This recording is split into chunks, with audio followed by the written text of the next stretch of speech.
Lied to you when you asked if I knew what a deductible was. I don't know my dad's birthday, and I thought umbrella policies were for rainstorms. Actual rainstorms. I have it, don't I? You don't just have honesty. You have Farmers. Bum, ba, bum, bum, bum, bum. Learn more at farmers.com. Underwritten by Farmers Truck or Fire Insurance Exchanges or Affiliate. Products not available in every state. Chiefs coverage is brought to you by New Century Chrysler Dodge Jeep Ram in Paola. Spring hail means big savings at New Century Chrysler Dodge Jeep Ram in Paola. Save up to $15,000 on hail-damaged new and used vehicles, plus all factory incentives. But this hail of a sale won't last long. New Century Chrysler Dodge Jeep Ram in Paola. You always pay less in Paola. This is Michael Waka from the Kansas City Royals, and you're listening to 96.5 The Fan. Here's your traffic report on 96.5 The Fan. Brought to you by SWL Injury Law, the Car Crash Kings. It's what they do. Visit SWLinjurylaw.com. On the Missouri side, 35 southbound from Missouri 152 into downtown is a 12-minute trip. I-70 westbound from 470 into downtown, 15 minutes. Kansas side 70 eastbound from 435 to 670 is an 11-minute drive. Alan Carr, 96.5 The Fan. Traffic.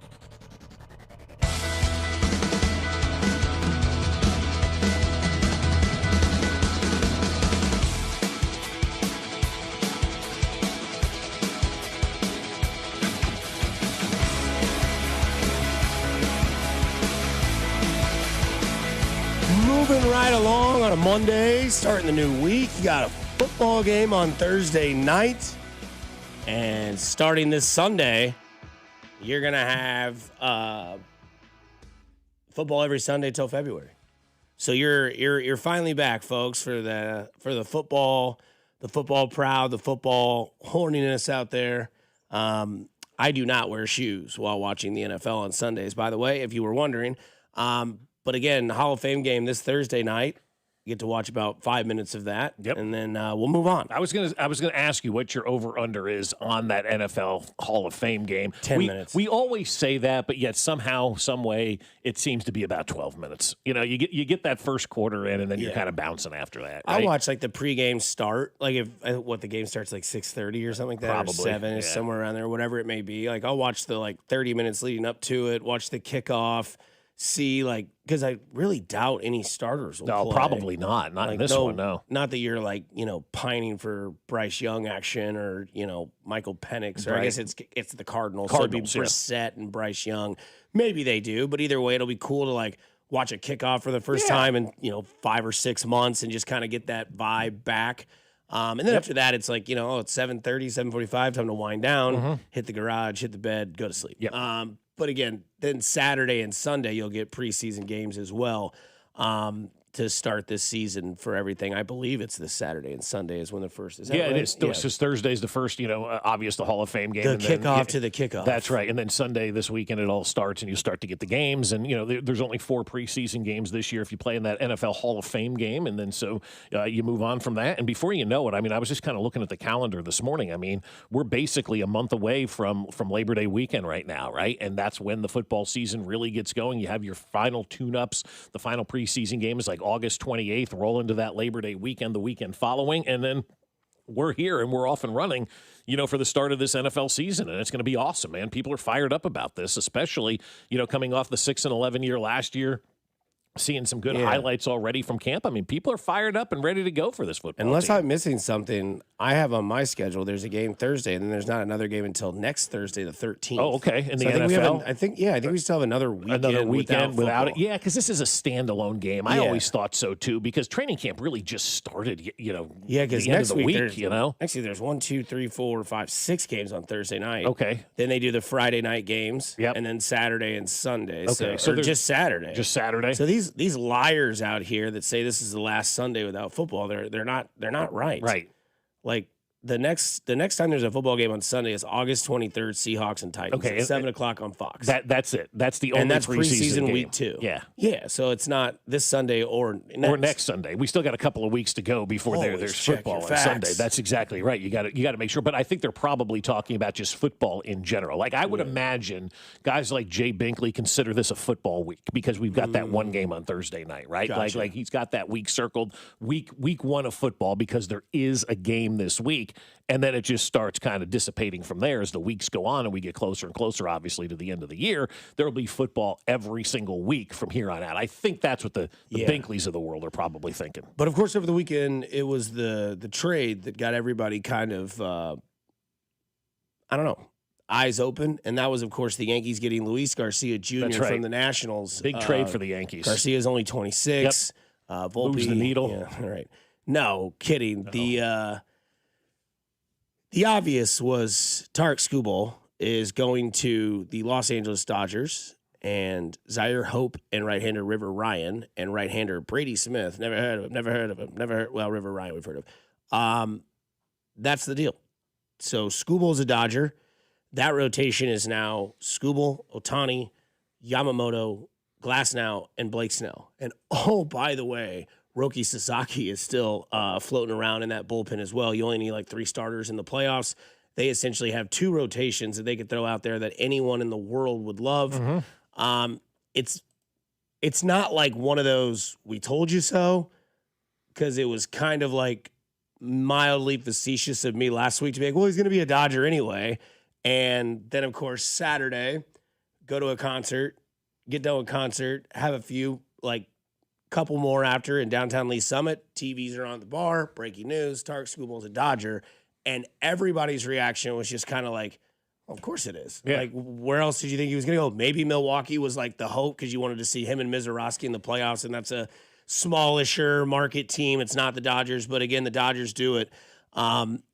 And it's maybe that's the one. But again, like, we're not just fighting a salary cap, we're fighting a salary floor as well. Yeah, exactly. There's so much to fight right now in Major League Baseball. And I think that trade did exactly what the owners wanted it to do. It pushed everybody over the edge to saying, okay, now we need a salary cap. And the great conspiracies that are out there, which I do support because I love a good conspiracy, is that Major League Baseball made this happen so everybody would wake up, everybody meaning the general public, and they're currying favor with their side. The owners are by saying, hey, we need a salary cap because the Dodgers were able to make this trade. The Dodgers didn't go out and spend the money per se on Tarek Skubal. They gave up the 25th best prospect in baseball, the 68th best prospect in baseball, and a third guy that wasn't ranked in the top 100. That's not giving up a lot, Dusty. I mean, everybody you talk to around baseball thinks that the Tigers got fleeced on this one and got nothing back in return. They probably could have gotten more if they went to these other markets. But maybe Milwaukee didn't want to add the Tarek Skubal salary. Maybe they didn't want to part with players knowing the Skubal was going to be a free agent at the end of the season. There are other factors, that kind of go into this thing. But, boy, it sure seemed like when we woke up on Sunday morning, the rest of the world finally woke up and realized baseball needs a salary cap, but more importantly, a salary floor than anything. Because, as we saw, the Dodgers' luxury tax is more than almost all of baseball, except for like 12 teams, total salary. And so there needs to be a correction right now in Major League Baseball. And many people believe baseball allowed Skubal to go to the Dodgers to send this message that we've got to start this game from scratch and rebuild this thing where everybody has equal footing. Yeah, the two things that I took away from it were, one, the Dodgers are still just not shying away from what they're able to do and what they're going to do. And the other one is, I think that we know that there's like a fraternity of the owners that all seem to kind of get along and kind of, maybe not get along, maybe that's a little vague, but like they work as a group, right? Because they are what runs this league. And maybe this is a move now that got a couple of the owners, if not a majority of the owners that were kind of fringe on this whole topic that you just went through, to be like, all right, that's it. Like, that's the one. Like, we're done with, like, we're all in this together, but that's the move where we're going to be like, okay, we can't do this anymore. Because it seems we're not insiders. We don't know anything more. I mean, maybe you have a little bit more insight on some things here and there, but it's kind of crazy to me when you can look at top said free agent and be like, oh yeah, there'll be a Dodger. And it's like, why would you say that? And it's like, well, where did Kyle Tucker go? Right. Where did Ohtani go? Where did Glasnow go? Snell, all these guys. And then you look at their team and Freddie Freeman, who was a Brave, won a World Series. Now that you can kind of put on the Braves if you want, because we heard the story that came out where, the agent was like, well, yeah, right. The agent basically lied to Freddie Freeman. Trust me, you want to be here. Yeah. I'm just going to do this for your own, justice. But again, they make the trade with the Red Sox to get Mookie Betts. And everybody says that's one of the worst trades in baseball history. You look at the Boston Red Sox, you're like, why would you do that?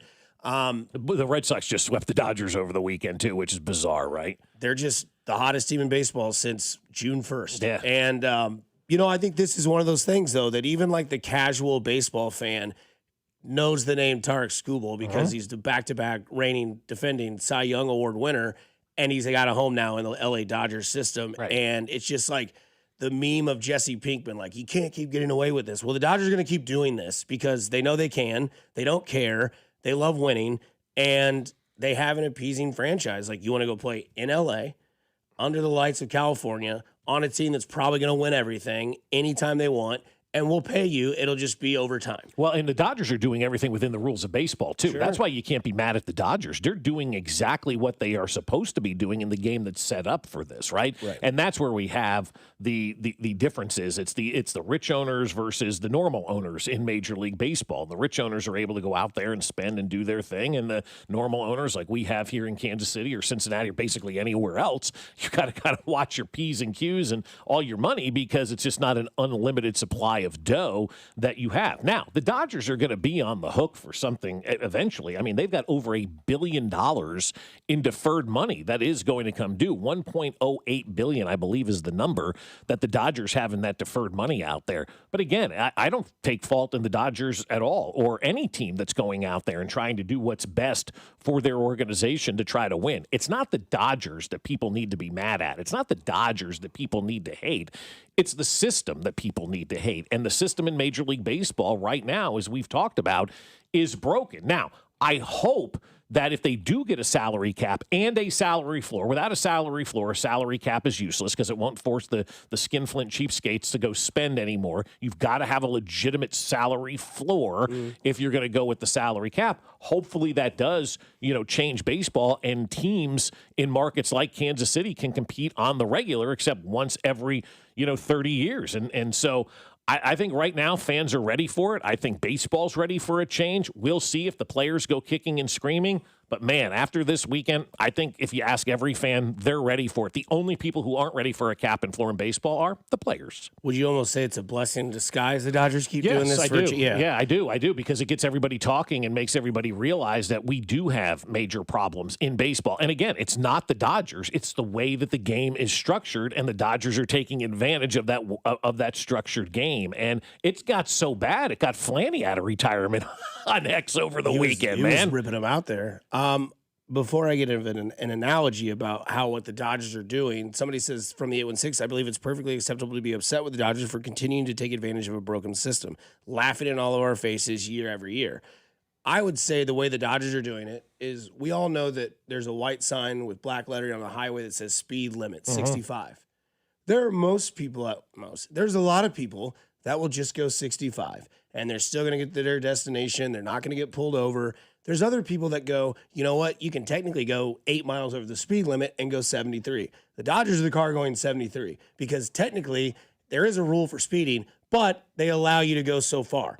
And they're going to get there quicker. They're going to take the chances and do it. They're going to have, their way. They're going to pave their own way. Whereas everybody else is like, well, it says it's 65. Well, owners tell you they can't afford these players, and owners tell you they're a small market, and owners tell you this. Well, okay, well then let me see your book. Well, no, we're a union. We're not doing that. That's out of your jurisdiction. Okay, well then don't tell me you can't spend if you can't tell me how much you make. Right. And that's just the way that baseball is. And seeing this on Saturday when he finally goes there, like knowing that it was going to happen. I don't know how we all knew it. We just knew it. We've seen it too many times before, right? Fool me once, whatever. And when you see like that it happened Saturday, like, okay, so now how does this make you feel? Because Kyle Tucker got, I would say, more of like the nerds, because Kyle Tucker's not really a name like Skubal is, right? Yeah. Kyle Tucker is a name. He's a very good Huge baseball name, player. yeah. But Tarek Skubal is a 2-time in a row Cy Young pitcher who was the hottest pitcher going into the offseason because, one, the Tigers said, we're $10 to $15 million apart in the negotiations already, so we'll just nip this in the bud and we'll start the season. He gets hurt. He comes back. He pitches well. He's in L.A. Yeah, and now he's a Dodger. Now he's going to win a world championship. And I think when you look at Tarek Skubal and what the Dodgers are doing, they're going out with a blaze of glory too, because this is going to be it. Baseball is going to be restructured, after this season. And maybe there has to be a way, just like in the NFL. Thank God we have the Green Bay Packers that are publicly owned and they have to share the books so everybody knows what these NFL teams are making. Maybe we need to start seeing some of that out of Major League Baseball and knowing what these owners are pulling in so we truly know where the landscape of baseball is. But, there's going to have to be, Dusty, give and take on both sides. And I don't know, man. I just think right now we're going to be in for a long, long fight. I do think the government's going to get involved with this eventually because, as we talked about last week, with the ability not to have competition that we've talked about. I'm trying to think of what the reserve, not the reserve clause, but whatever word I'm looking for. The right? Santa Claus. Yeah, the Santa Claus in all of that. But the Major League Baseball is not allowed to have competition right now. And so if the federal government decided to say, all right, you can have competition and a new league can start, this league will get rectified quickly. I also think the president's going to get involved. He's a sports fan. He likes to have people pay attention to what he's doing, obviously. I would not be surprised if we see the White House involved in something in Major League Baseball if these two sides can't figure it out by themselves. To these two analogies that I'll give credit for better than the one I gave. Somebody said from the 816, it's just like a family that spends extra for the fast pass on rides versus the ones that wait. Mm-hmm. And then the other one said it's just kind of like the guy that drives the Mercedes, knowing that he can go 85 because if he does get pulled over, he can pay the ticket. That's exactly right. Yeah. So those are way better analogies than I gave, because now you have a team that should just win the whole thing.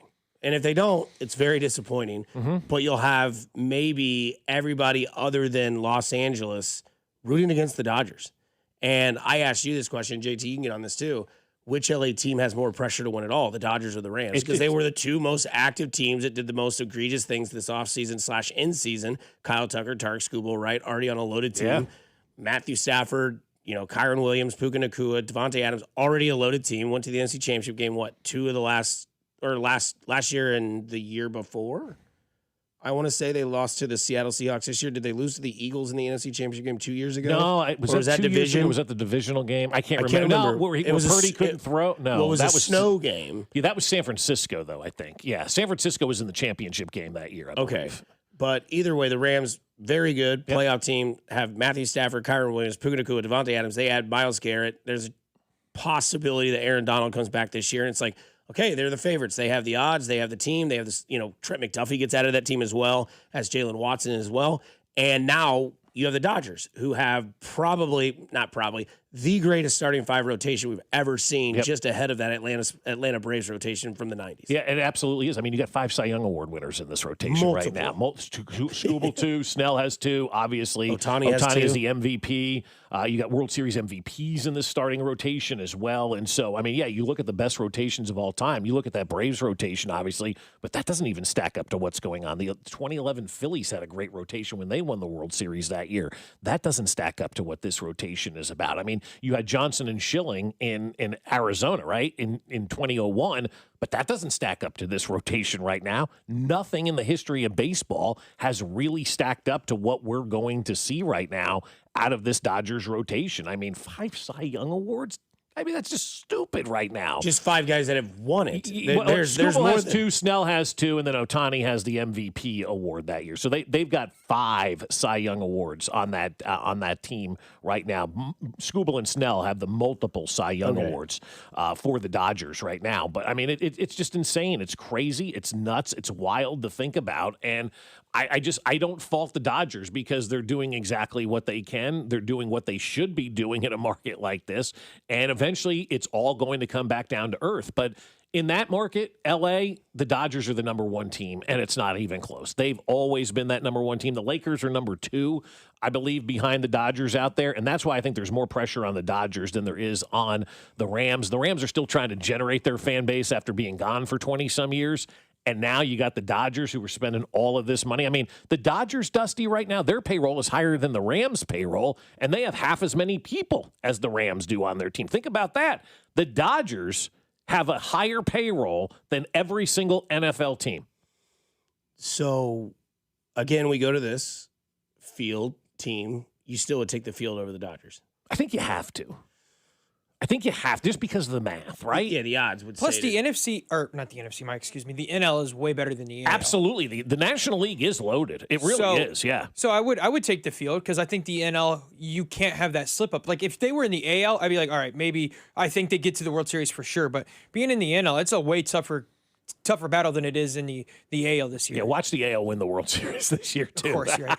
I was like you were talking about, I was hoping for the Brewers, and I can't be mad at the Dodgers for what they do because the Dodgers, they did their assets. The thing that people don't understand, though, is everyone's like, oh, well, they draft well, they get all these prospects. The biggest prospect they traded away is Zaire Hope. He was a trade piece that they already got from the Cubs in a trade. They didn't give up much at all for Tarek Skubal. People in baseball are like, what the hell, man? Yeah, Gold's still waiting for the Hall. He is, yeah. I mean, Right. we all are, but they didn't give up much at all. No, but you also got to remember, it is a rental piece. He ends, and he doesn't know if he's going to, I mean, obviously he could sign with the Dodgers, but you don't even know when the season's going to start next year. So I think there's a lot of owners like, hey, do we take this trade and then not even get a chance to re-sign him? What else? So I think that's why they let him go. But the Dodgers don't draft well. They trade pieces. They don't care about prospects. They'll bring in prospects because they know they can use them to trade them away again to get bigger players. That's what the good teams did. That's what the Yankees and Cardinals made their living in the 90s doing that, hyping up their prospects, trading them off. And, the Dodgers do have a top 5 or 10 farm system in baseball, so they've got the resources out there. But these weren't the resources. And I would think in a situation like this where we don't know what the future of baseball holds, if you're a team like the Brewers, why not go all in and risk the future? Because we don't know what the future is going to be.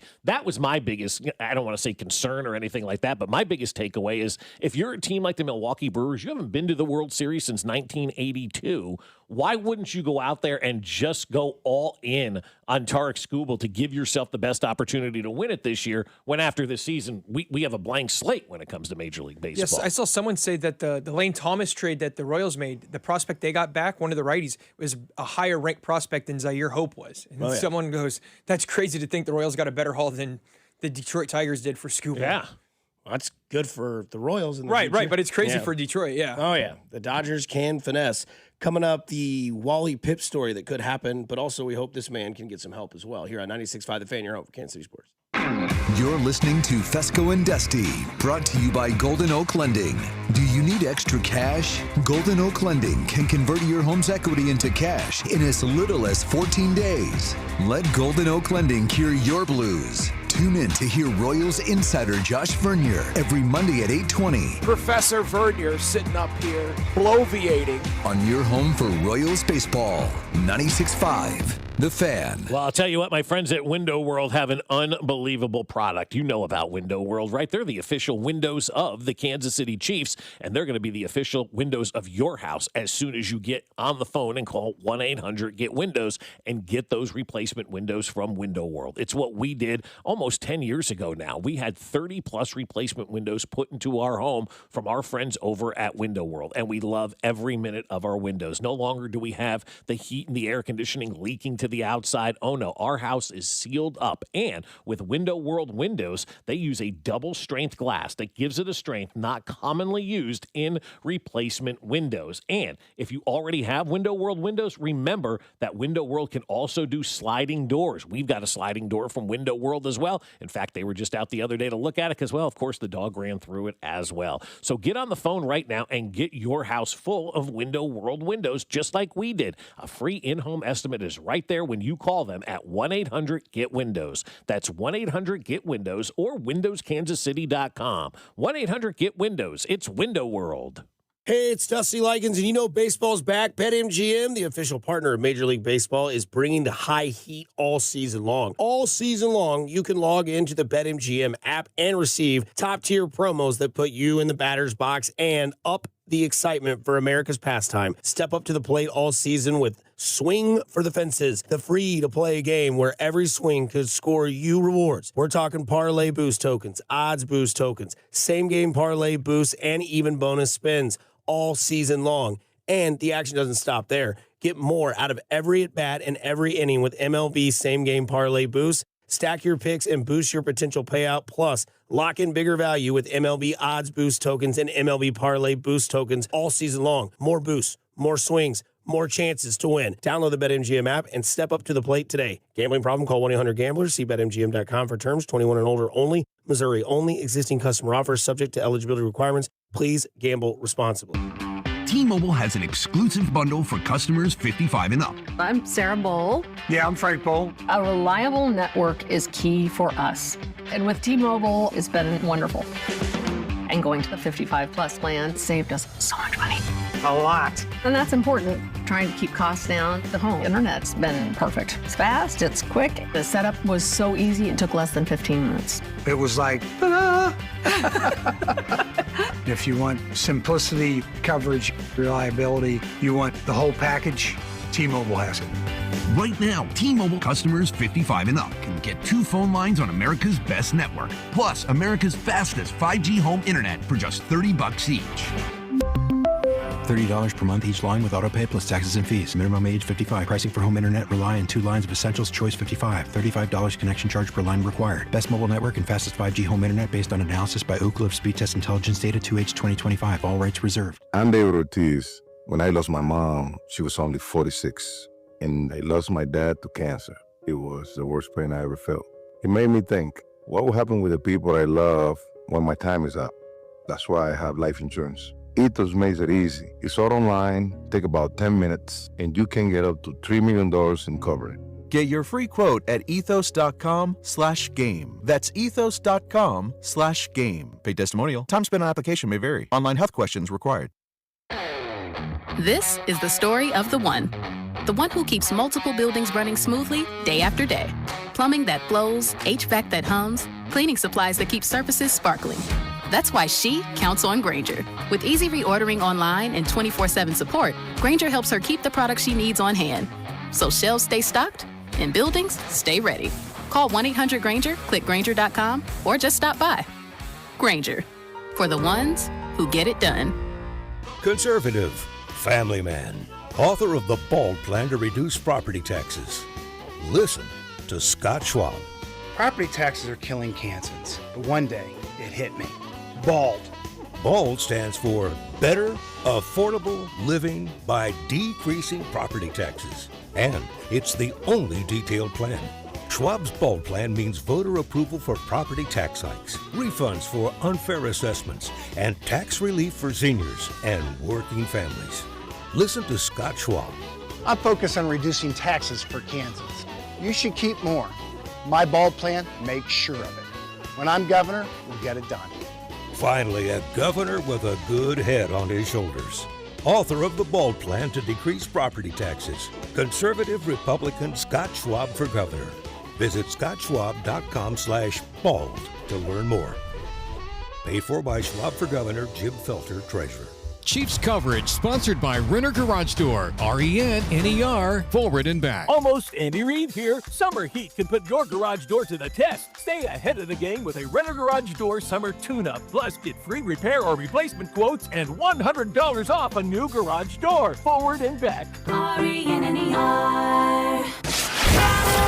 Here's your traffic report on 96.5 The Fan. Brought to you by SWL Injury Law, the Car Crash Kings. It's what they do. Visit SWLinjurylaw.com. On the Missouri side, inbound I-29 from 435 into downtown, about 15 minutes. Checking 435. You're moving at posted speeds or better all around the metro. Alan Carr, 96.5 The Fan. Traffic.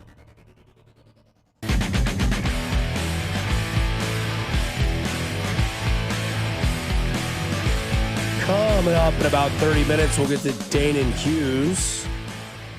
As it was a rough practice for receivers, 2 individual ones, and Cyrus Allen and Xavier Worthy leaving with injuries, but we assume everything should be okay in the long run. But we'll get to Danan Hughes, talk all things camp, all things preseason, and what's got everybody questioning the Cyrus Allen injury about, why is he bone returning? And we'll get into that as well. But before we do that, the news that kind of hit, was it Friday that we got this? That J.J. Watt. Yeah, I think late Friday. Good Friday news dump. Yeah, J.J. Watt is going to be in the booth for Tony Romo to start the season on CBS with Jim Nantz because of the situation that had happened with Romo on his OWI in Wisconsin. Mm-hmm.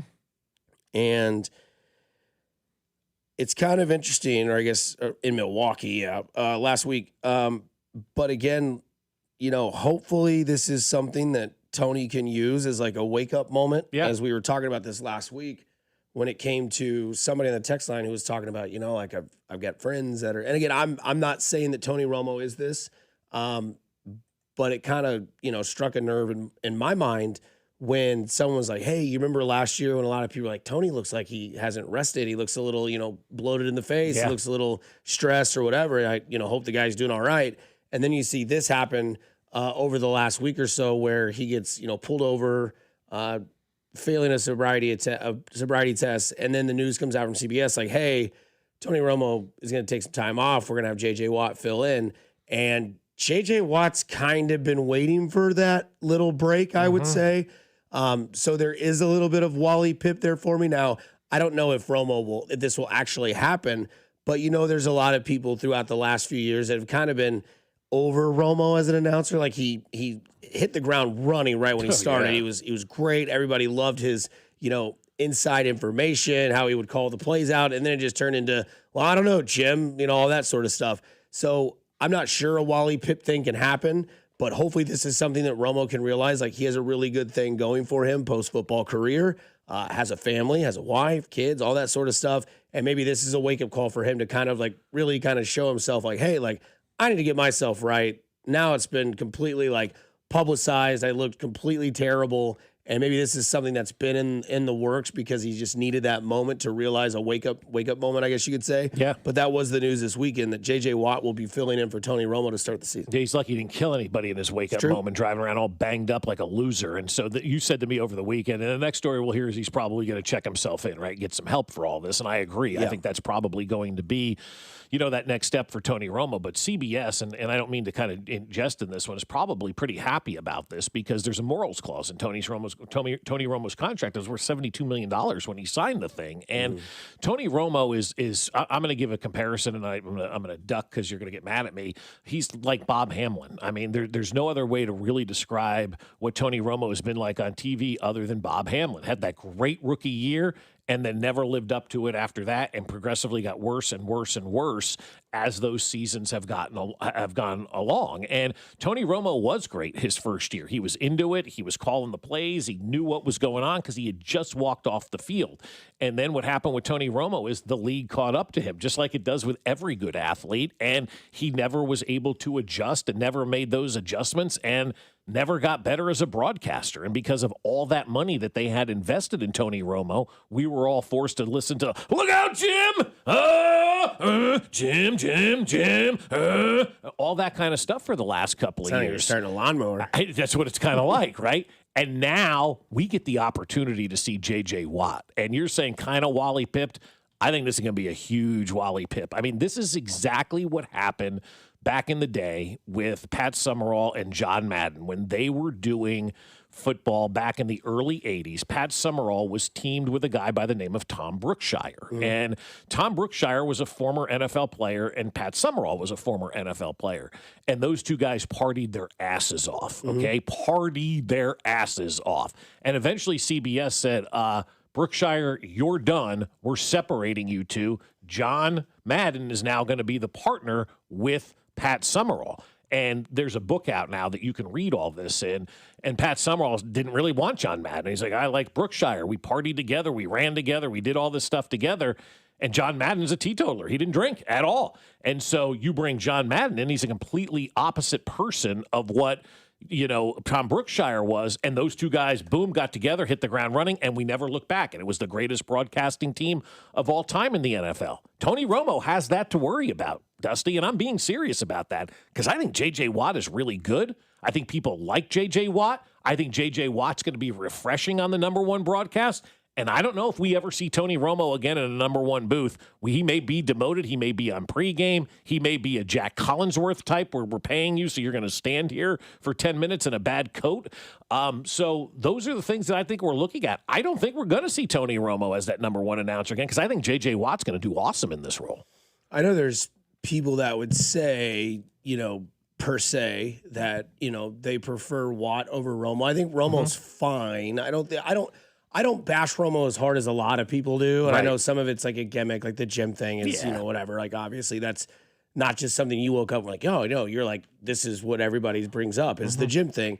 But one thing that it does kind of remind me of is if this individual didn't get caught off the field or off the broadcast booth doing something, but imagine what Joe Buck and Bill Moss would be doing today. Yeah.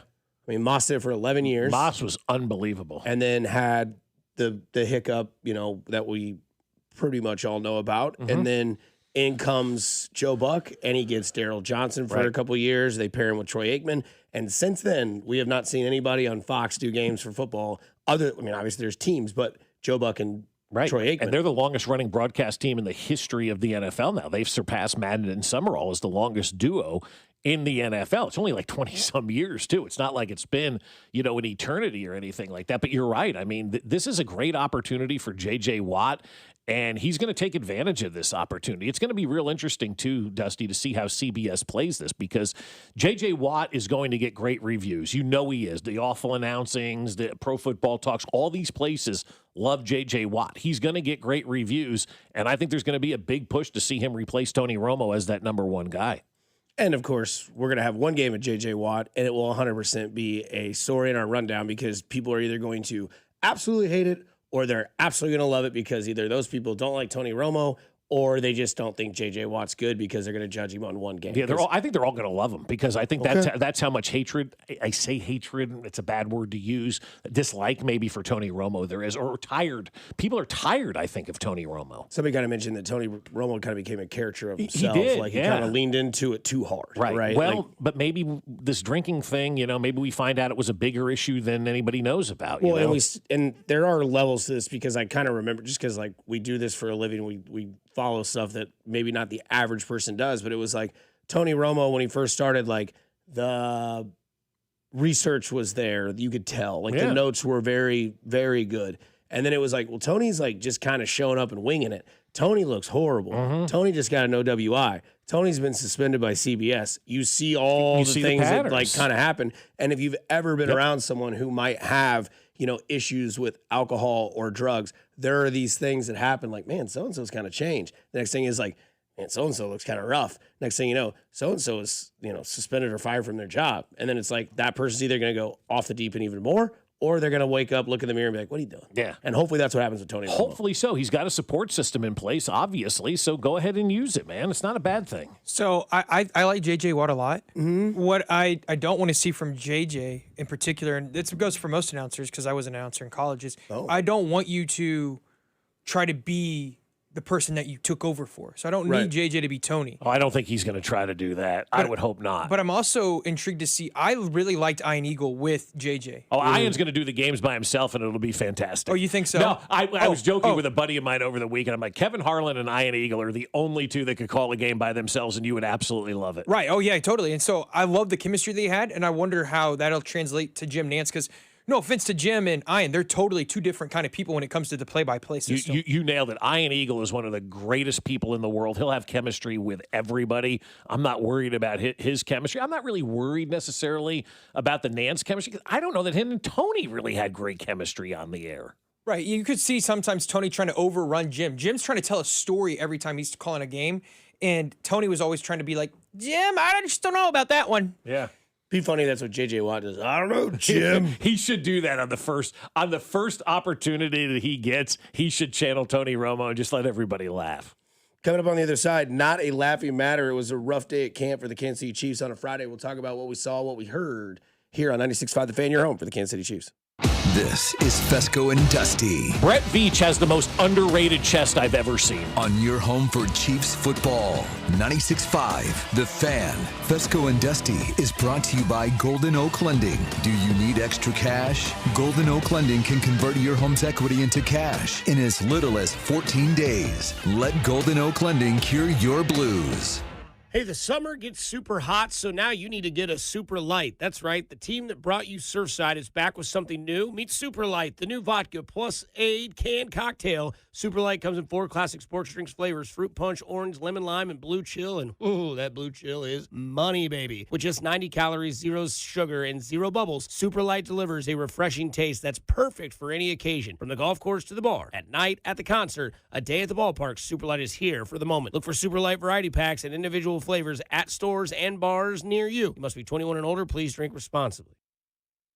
In Kansas City, some traditions never go out of style. Since 1919, Dixon's Famous Chili has been serving its legendary recipe to generations of loyal customers, including President Harry S. Truman, who called Dixon's his favorite. More than 100 years later, they're still serving the same great taste with the same commitment to quality. Stop in for their famous Build Your Own Chili. All-you-can-eat tacos every day, or let Dixon's cater your next event. Whether it's your first visit or your 100th, you'll taste a true Kansas City tradition. Dixon's Famous Chili, proudly serving Kansas City since 1919.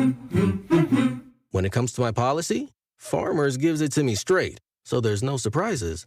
It's your coverage. You should never be confused. You hear that? An insurance provider with a conscience. We're a choir, but yes, we have that too. Straightforward coverage you can literally understand. That's what you get when you have Farmers. Bum, ba, bum, bum, bum, bum. Learn more at farmers.com. Underwritten by Farmers Truck or Fire Insurance Exchanges or Affiliate. Products not available in every state. Is anyone paying attention to rural Kansas? Everything costs way too much, and the politicians in Topeka keep siding with big tech and give a thumbs up to these massive data centers. We need someone who will fight for our farmers and ranchers and all the working people of Kansas. Vicki Schmidt is running for governor. She's the insurance commissioner who is laser focused on lowering costs and taking a stand against these out-of-state tech companies. Vicki's running mate is Joe Newland. He's the former Kansas Farm Bureau president who has spent his career farming himself and advocating for our rural communities. Vicki Schmidt and Joe Newland will fight tirelessly to protect our land, water, and way of life. That's why the Kansas Farm Bureau has endorsed Vicki and Joe. Finally, someone who has our back. Vicki Schmidt and Joe Newland for governor and lieutenant governor. Defend US PAC paid for and is responsible for the content of this advertising. Dustin McIntyre, Treasurer. Not authorized by any candidate or candidates committee. DefendUSPAC.us. Finding great candidates to hire can be like, well, trying to find a needle in a haystack. But not with ZipRecruiter. Its powerful technology actively finds and invites qualified candidates to apply to your job. So while other companies might deliver a lot of hay, ZipRecruiter finds you the needle in the haystack. See why 4 out of 5 employers who post a job on ZipRecruiter get a quality candidate within the first day. Try ZipRecruiter for free at ZipRecruiter.com/team. That's ZipRecruiter.com/team. ZipRecruiter. Hey, Mom, now that I have an after-school job, I think I want to buy a drum kit. Okay, Rockstar. Let's look at your account. When kids start making money, Chase has easy-to-use tools and expert bankers to help them learn how to manage it.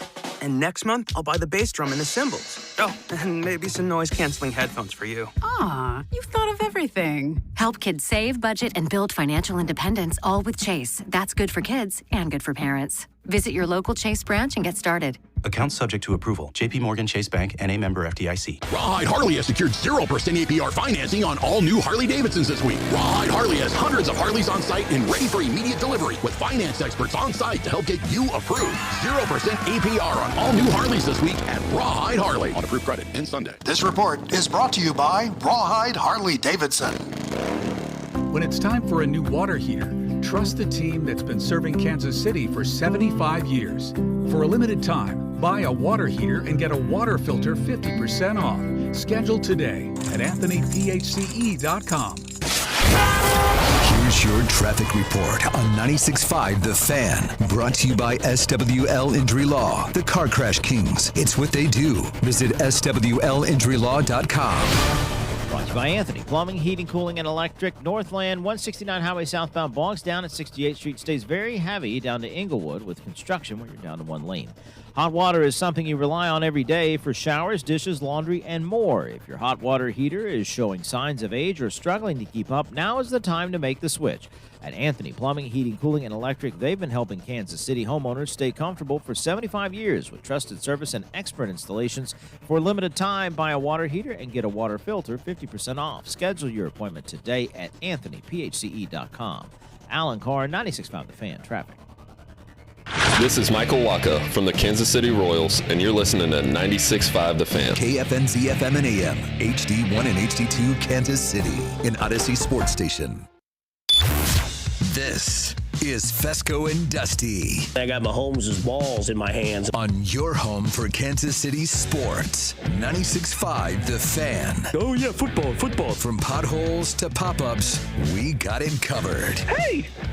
Here's Bob Fescoe. Take a bite out of my ass. And Dusty Likens. Big nuts.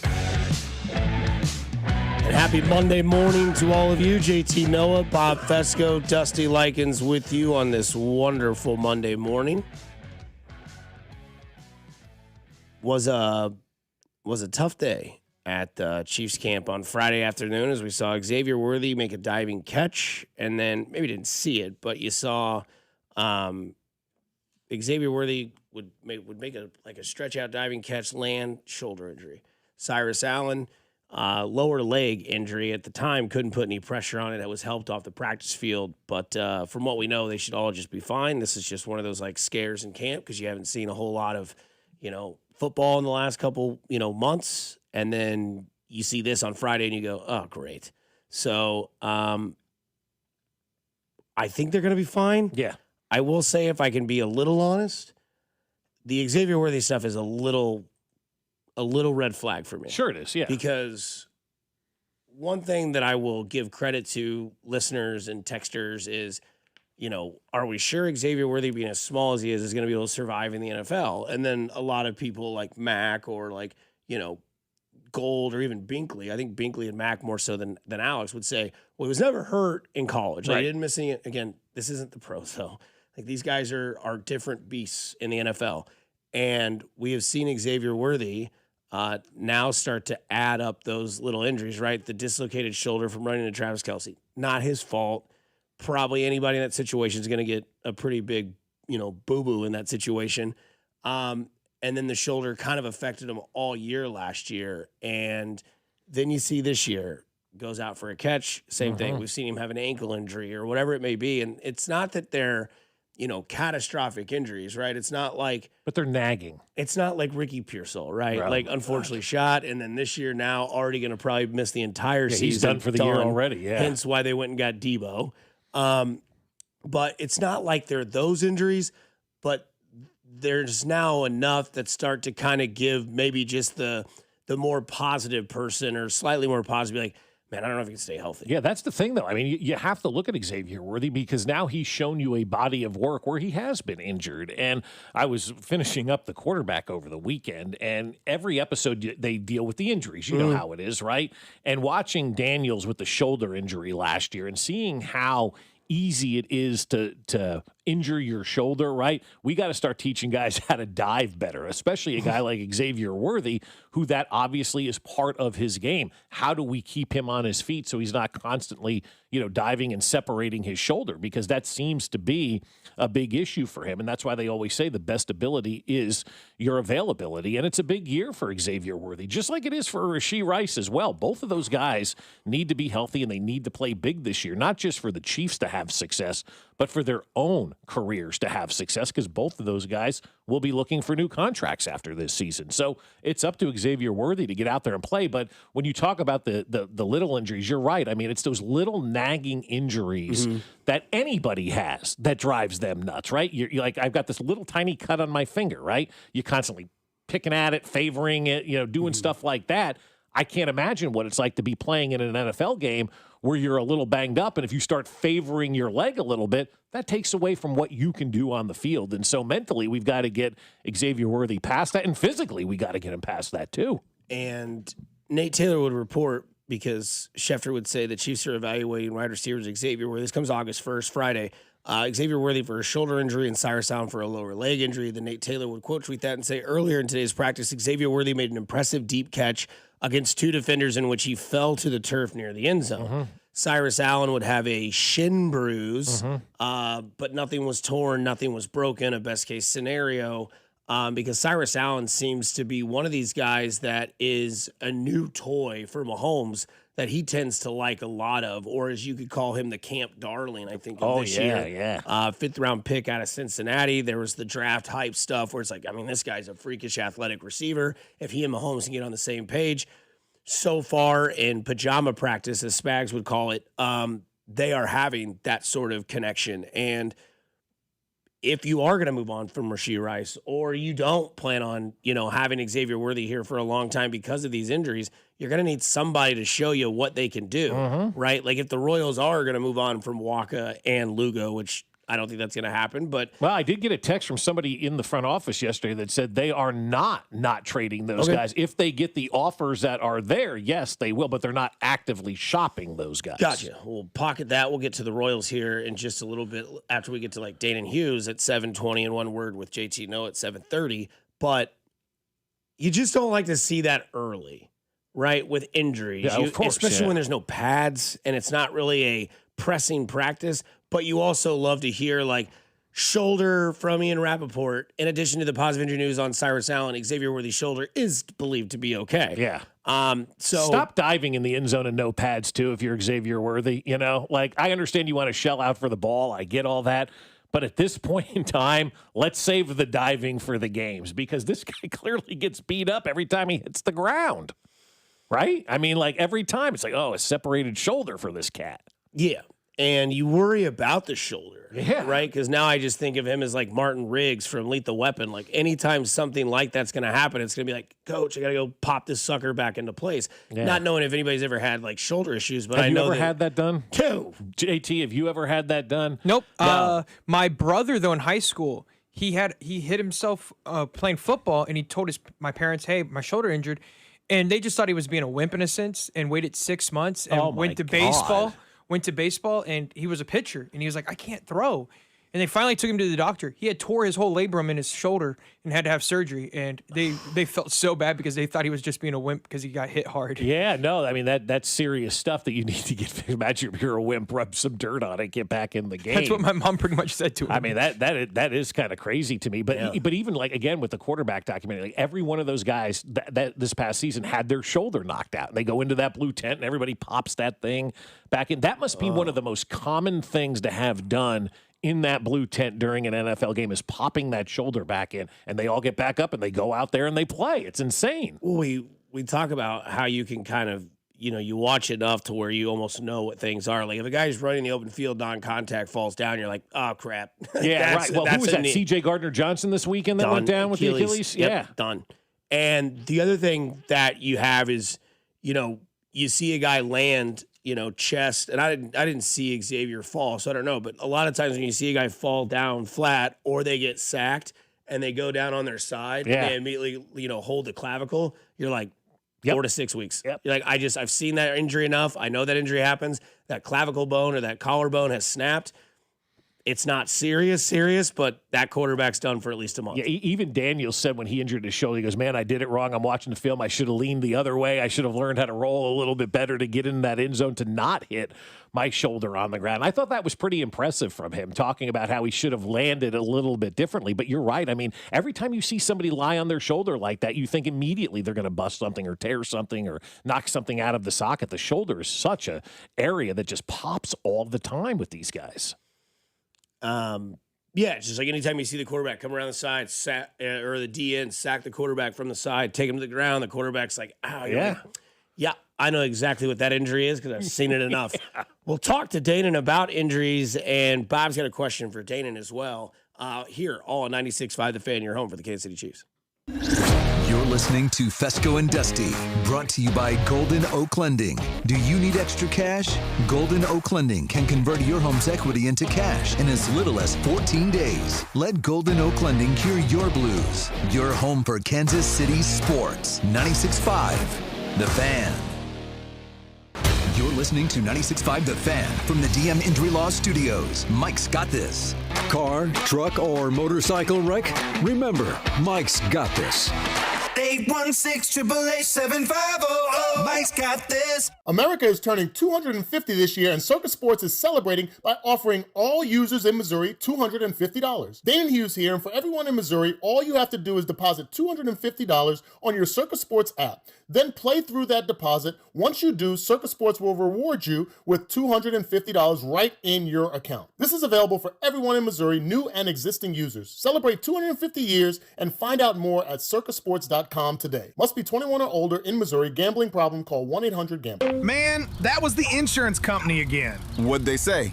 They want another statement, more paperwork. They're telling me what my car's worth. Now they want all my medical records. Dude, why are you dealing with all that? Call the Car Crash Kings. One call and they deal with the insurance company for you. The calls, the paperwork, the negotiations. You just focus on getting better. Hurt in a car wreck? Don't do it yourself. Call the Car Crash Kings. It's what we do. The choice of a lawyer is an important decision and should not be based solely from advertisements. And Doug. Limu and I created a trick to help you remember that you can customize your car insurance and save with Liberty Mutual. You see, the shirts Limu and I wear are yellow, and yellow is the color of lemons. And lemons grow on trees, and trees provide oxygen. And oxygen helps us breathe, and breathing is how you live. And you can live more life when you save money by customizing your car insurance. I agree, Limu. It's really quite simple. Only pay for what you need at libertymutual.com. Liberty, liberty, liberty, liberty. The last 3 days of our summer sale are here. Save from 30 to 50% on suits, sports coats, and sportswear at Peter's Clothiers. Find the look you want at the price you'll love. Visit Peter's Clothiers at 124th and State Line. DQ presents the Blizzard Double Flip Deal. For a limited time, when you buy one Blizzard treat, you get a second for just 99 cents. That's 2 Blizzards, 2 spoons, 2 flavors, and 2 flips. So don't miss out on the Blizzard Double Flip Deal, available only for a limited time and happening now at DQ. Because the only thing better than a Blizzard treat is a second Blizzard treat for just 99 cents. It's a deal to flip for. The Blizzard Double Flip Deal. Participation may vary. Having unexpected car trouble or just in a car accident? Call Jay Southland Tow Service, 816-779-4869 or southlandtow.com. Use the tow service trusted by most local police departments. They can do it all. Be in the know and call Jay's Southland Tow. Finding great candidates to hire can be like, well, trying to find a needle in a haystack, but not with ZipRecruiter. Its powerful technology actively finds and invites qualified candidates to apply to your job. So while other companies might deliver a lot of hay, ZipRecruiter finds you the needle in the haystack. See why 4 out of 5 employers who post a job on ZipRecruiter get a quality candidate within the first day. Try ZipRecruiter for free at ZipRecruiter.com/team. That's ZipRecruiter.com/team. ZipRecruiter. At Uline, they know firsthand the road to success is an uphill climb. Uline started in the family basement, and through hard work is now North America's most trusted shipping and industrial supplier. They get what it means to have the support of reliable, hard-working partners. So they keep 41,000 items ready to ship. Whether your company is still in a basement office or expanding cross-country, Uline will be there on your road to success. Visit uline.com. Too many tools, too much stress, and way too many bills. Odoo replaces it all. One connected platform for every part of your business, so you can work faster, smarter, and for less. Odoo, the only software you'll ever need. Try it free today at odoo.com. That's ODOO.com. The summer heat can wear anybody out. But if you've been feeling drained even in the AC, it may not just be the heat. 1 in 4 men from age 35 to 50 has low testosterone or low energy levels, sex drive, motivation, mood, and more. Low T drains your energy and motivation, so you don't have energy for the things that you love and might even stop recognizing yourself anymore. So get the answers you need this summer for free.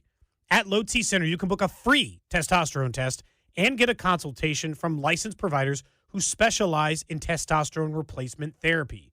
You can explore a range of peptides and even get a jump on that summer body with GLP-1s and medical weight loss protocols.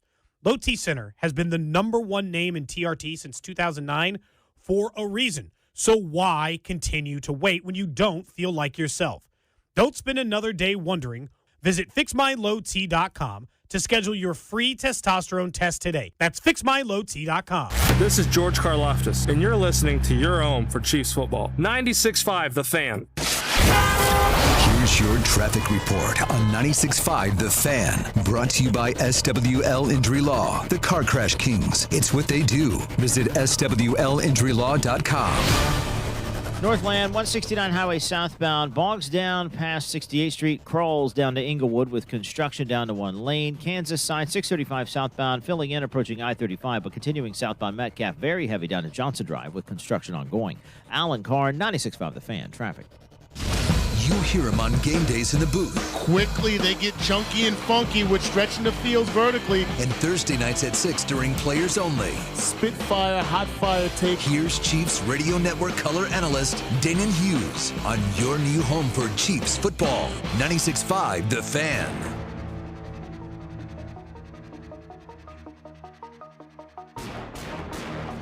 You hear the opening for Danan Hughes. He'll join us in just a few minutes as we have our segment with Danan today to talk all things camp, wide receivers. Somebody in the text line, maybe we stop drafting small men in the NFL. It doesn't work. It worked 20 years ago, but not today. Yeah, that's the thing that's interesting, right? With the Chiefs, is we've always talked about the need and the want for kind of that big-bodied wide receiver when they signed that Kelvin Benjamin and then ate himself into the tight end position because he was too fat to play wide receiver. What was the quote? Booger said he's one biscuit away, a Popeye's biscuit away from being a tight end. Being a tight end, yeah.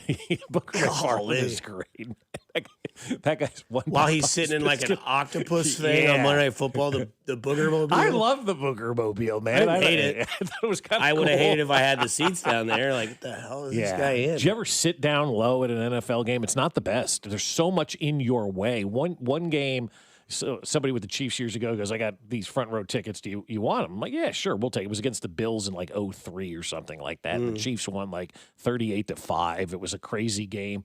And I remember sitting there, and I was with my dad and a couple of his buddies, and you couldn't see much of the field because there's so much in front of you down there. The players, the cheerleaders, the cameras, and all that kind of stuff. You'd rather sit about 8 to 10 rows back, really, to see the game the best you can at an NFL game. I don't know. One of the better seats I've had was upper deck row 1. Oh, that's a great seat. Upper deck row 1 is fantastic. I didn't hate that. Yep. Now, Danan's got a really good seat because he's about 50-yard line, middle of the stadium. Danan, what is the best seat for a fan to go watch football in? Man, well, good morning first. Morning. Fellas. Let's see. I'd say probably 15, 20 rows up, 50-yard line, although I have had an affinity for end zone seats just because I think the end zone, when you can see plays unfold and how the holes open and so on and so forth, there's something about that as well. But I'm a little different because I also like outfield seats at baseball games just because I played outfield, so I kind of like that. The optics from there. So I don't think there's too many bad seats, but end zone can work. But about 20 rows up above the players is good. Danan, a lot was made this weekend about Cyrus Allen playing special teams as a 5th-round draft pick. You were a 7th-round draft pick. You made your money. Can you end this nonsensical debate? Because I saw this yesterday, and I started to go, oh, my God, I can't believe this is the conversation being generated by X. I need to call Danan, who got into the NFL because of the special teams. It is absolutely ridiculous. And when you texted me that, I was like, I don't know if I responded quicker to anything ever. I was coming back on with you after you had asked me. I was like, this is what is being discussed, like a 5th-round pick? I mean, I played with Dale Carter, who was an all-pro corner and still running down on punts and kickoffs. And, I started to look up guys. Matthew Slater, who was a perennial Pro Bowler and all-pro for the Patriots, was the 5th-round pick. You go back to Gary Stills, who's probably the best overall special teams guy that we've seen in Kansas City, was, a 3rd-round pick? And Dante, I mean, you can go on and on about players and different draft positions. The fact is, whoever those people are that are saying that, the game of football is dangerous. Things happen. I mean, we've seen Xavier Worthy bump into Travis Kelce and basically be lost for a year. I mean, things are going to happen. I definitely do not believe that anybody should be absolved from special teams. Maybe your first rounders at times, but I mean, the roster is set up where there are 48 men that can play on Sunday, Monday, or Thursday. 48. There's quarterbacks.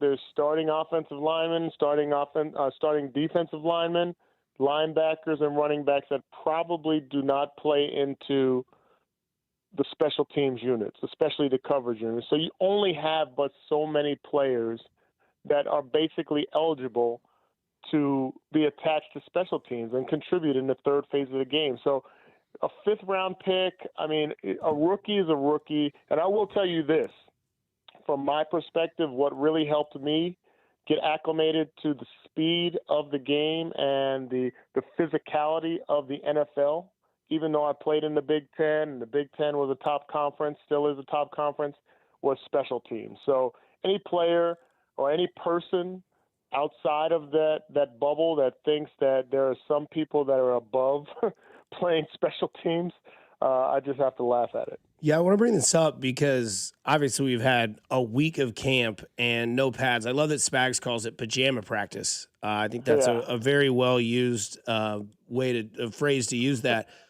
What is like very important with what Cyrus Allen and Patrick Mahomes do? I know we always use the cliche saying of a camp darling, right? Like we've seen John Baldwin be that guy. We've seen Ross be that guy. It was all this sort of stuff.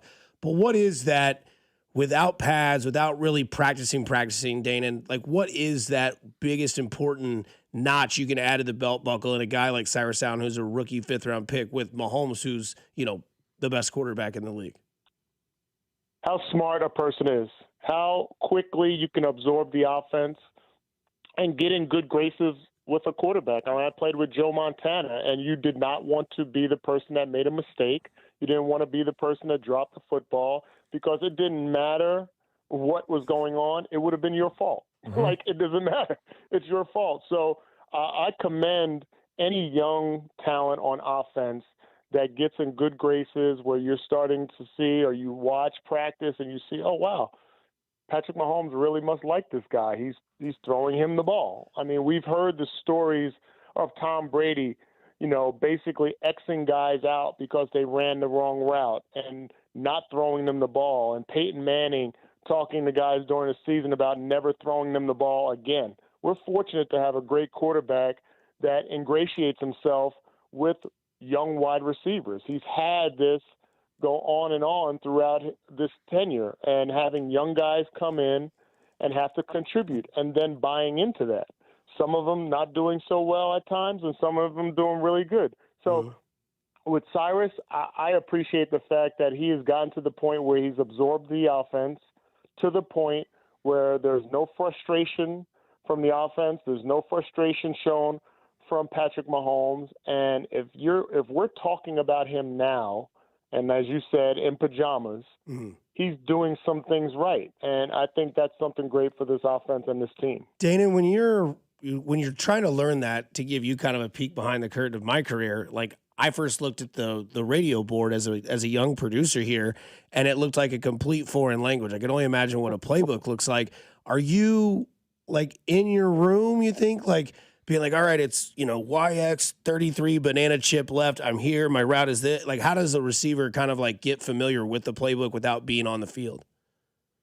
Yeah, it's complicated. There are some things that, coincide with what you grew up with in college, maybe in high school. Nowadays, with how much these guys play, whether it's 7-on-7 before going to college, the multiple offenses that they participate in college, if they're transfer kids, et cetera, may make it a little bit more easy, but it can be like a foreign language, and you just have to be able to absorb what you have to absorb. Now, when you hear those plays, and I can still remember plays from my playbook because, we're creatures of routine and structure, and when it's part of your life in that fashion, you just absorb it. And there are players. We got Alumni Day coming up tomorrow up at training camp, and there'll be a whole bunch of my former teammates and former Chiefs out there at training camp.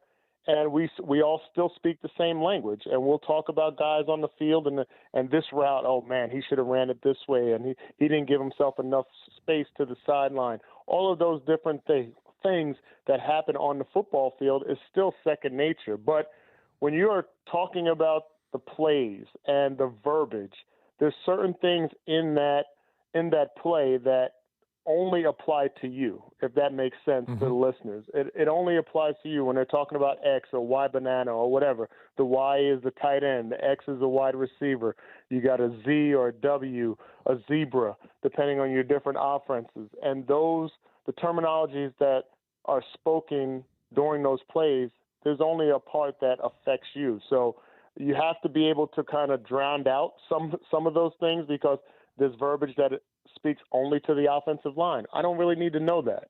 I don't really need to understand. I need to know what formation, if I'm going in motion, if I'm shifting, and what route I have. And then based on the defense, if there's going to be a hot route or a check, as we know Patrick does at the line of scrimmage, and I have to know what my responsibility is. The top things, and I've always said this, I know, Bob, you've heard me say this, and Dusty likely as well. The top two things that you have to know as a wide receiver is to be where you're supposed to be when you're supposed to be there, and don't fool the quarterback. Those are the two rules that I learned back at Iowa, and that was really, really strongly emphasized when I got to the Chiefs. Be where you're supposed to be. If you're supposed to be at 12 yards, be there. If you're supposed to be at 22 yards, be there. If you're supposed to line up outside edge of the numbers, inside edge of the numbers, be where you're supposed to be when you're supposed to be there. And then when you run your route, although it's drawn up a certain way, make sure you do not fool the quarterback. Don't turn in when you're supposed to turn out. Don't run a speed cut when you're supposed to stop. Recognize zone versus man, all of those different things. And if you're on the same page with your quarterback, then you're doing things right. Danan, before we let you get out of here, how much different can the wide receiver coach make with these wide receivers? Because I know a lot of people wanted more bodies brought in, more maybe names brought in, but they brought in Chad O'Shea instead. How much difference can a wide receiver coach like him make with these wide receivers? I'm going to go out on a limb and say Chad O'Shea might be the top 2 or 3 acquisitions of the offseason for the Chiefs. Ken Walker, I think we can all say, is based on some inadequacies that we've had at the running back position, or production-wise, I should say, running back. But Chad O'Shea will bring a level of accountability and detail, attention to detail to the wide receiver room that I think was desperately needed. Watching those guys, my eyes gravitating to them from the booth these last few years, I just felt like there was something missing in regards to that. I thought that they were just kind of doing their own thing, and I think he's going to tighten the screws up. So I'm really, really looking forward to seeing the adjustments that are made from a discipline standpoint, running routes precisely, everybody being on the same page, catching the ball in traffic. A lot of times, a lot of plays were missed last year, and opportunities for drives to be extended because I think the wide receivers didn't really hold up their end of the bargain. So I think Chad O'Shea is definitely going to bring that to the table. Well, Danan Hughes, praise be to you for joining us today, and we can't wait to start talking football as we get a football game this Thursday night that I'm sure you'll watch every second of because it's the Hall of Fame game and it's Arizona and Carolina. Yes. Must-see TV, right? You better believe it. Thank you, Danan. We appreciate it. All right, guys. That is Danan Hughes, former wide receiver for the Kansas City Chiefs, and joins the show weekly during the football season. But now we go to JT with one word. One word. First name is blank, and he goes on a cruise. He goes on a Caribbean cruise. Katie Holmes. No. Ah! Are you listening? What's your least favorite thing about working with yourself? Body odor. You get one word. On the count of 3, name your favorite dinosaur. 1, 2, 3. Velociraptor. This is one word on Fescoe and Dusty. 1, 2, 3. Oatmeal raisin. That's right. It's one word here on 96.5 The Fan, Fescoe and Dusty with JT Noah as well. And on a Monday, one word is brought to you by the Sand Trap. Great spot, delicious food, cold drinks, TVs, everywhere to watch your favorite sports teams. Plus, don't forget, they've got the outside patio that's nice and revamped. It's located at the northeast corner of Blue Ridge and Holmes in South KC. Speaking of the Sand Trap today, quesadillas. Ooh. Right? Better believe it. Your choice of chicken or beef, grilled bell peppers, red onions, and shredded cheese on a toasted flour tortilla served with sour cream and salsa, and it's $13. Plus, they also have the $9 cheeseburger and fries special, as well as $1 off craft beers. And from the man himself, Rob Maloney, at Maloney's, at the Sand Trap, at the Landing, you guys know what time it is. Fantasy football is starting. Book your fantasy football draft with one of those 3 locations, and any daily special they offer, your party can take with anything that they have that week. So if it's today, I know it's not, but let's say it was, that $13 quesadilla special's there, that $9 cheeseburger and fries there, $1 off craft beers there. So book your fantasy parties now. Fantasy football draft parties. Maloney will take your fantasy parties too. He's got an elevator at Maloney's. I was about to say, you want a fantasy party. That's right. He's got a great patio at the Sand Trap. So get out there and do that for you. And he's got a lot of great fantasies too. He does, especially hair. That's tough. I'm sorry, Rob. You didn't deserve that shot. You didn't deserve that. I love you. All right. Listen, let's get into some one word, because Binkley, call Maloney. He wants to talk fantasy football. Listen, I know we all don't take much into it, but there was a viral clip going around of Mahomes this weekend of him hitting his center in the head. What do you think of it? Well, the one word is funny. I think it's great. I think it broke the internet over the weekend. Poor dude got rifled in the back of the head with a ball from Patrick Mahomes. It's got to hurt, man. Check him for a concussion. About to say, what about the third string center out there? All of a sudden, all right, cool. I get to be with Mahomes. Doink. What the heck? I mean, and I will say this, and I don't know this, but I'm guessing somebody dared Patrick to do something like that. No, not his reaction. Otherwise, I would believe that. You don't see. I just figured like young guy. Like they popped this guy in the back of the neck. 64. How's your head? My one word would be drama. Because now you get all the Boston outlets like the Barstools. And oh, yeah. Is Mahomes cooked? Is Mahomes broken? Not even in pads. So, I mean, like. And the wide receiver slipping as he's coming across. I mean, it's so funny. And someone's like, well, if you look at his arm, you can tell he wasn't trying to hold it back. Boy. Oh, okay. All right, guys. All right. Who cares? Right? Exactly. We're at arm slots in training camp. Oh, yeah, training camp arm slots. You ever needed a season to start faster? Well, it's funny you say that. I got a text from a former colleague of ours that goes, we got to have the media stop covering training camp. There's just too much hype for nothing. All right, let's get into some baseball. Lane Thomas being traded to the Braves. One word. Smart. Yeah. It's hopefully the beginning of a lot of trades for this Kansas City Royals team. Hopefully the offers come in and we're able to move on from a lot of these guys. And, kind of like we talked about, they're saying in the media, Heyman or Nightingale, one of them reporting that, the Royals aren't going to do anything when it comes to Lugo and Waka. I heard from the organization yesterday that's not the case. If there's a great offer out there, they will do something, but they're not going to go shop those guys. Yeah, the Lane Thomas thing, it's always, I want to use the word fun, because you don't see this in any other sport. Like they stop. Yeah, you don't stop an NFL game. They stop the game, and they're like, hey, buddy, come on. You've been sent to Atlanta with Bailey Falter. So love the trade. Lane's not part of your future. He's never was. We knew that as soon as he got on this team, hey, he's there to hit lefties, and if he can show that he can, stick lefties with the bat, then if you're successful, he's going to be a great playoff bat. If you're not, he's going to be a great trade piece. Yep. Well, he was the first one sent, and Falter as well. So interesting, because it's just weird to see like the game stop, him come out and hug all his teammates, and then the managers enjoy Atlanta. Yeah, that was the best part of the whole thing. This guy walks down the dugout, gets an embrace from everybody, and then Q pats him on the shoulder. Take care. Yeah. There was a viral clip going around of Jake Bird, a AAA affiliate pitcher for the Yankees, when he got traded because of the Washington trade. He was in the middle of pitching a game. He had only gave up 2 hits. Comes out in the 7th inning, and you can see the shortstop's reaction go, because the manager goes, hey, you're getting traded. And the shortstop's blowing up bubble, and all of a sudden he goes, oh, okay. Did they make him pitch, the shortstop? No, but he was in shock. All right, my last one. On a bad note, Royals getting swept in Colorado this weekend. How fun was that? No fun. Very bad. That should be the impetus for any change that you want to see happen should happen because of that. You went and got swept. Not only swept, you got your balls kicked in by the worst team in baseball. Yeah, my one word would be the hangover. I mean, you should have swept the Twins. You lose 2 games on a walk-off home run. You lose a game in which your starter has a no-hitter going into the 7th. And then you carry that plane ride over to Colorado from Minnesota, where I'm sure it was quiet. I'm sure it was, very depressing.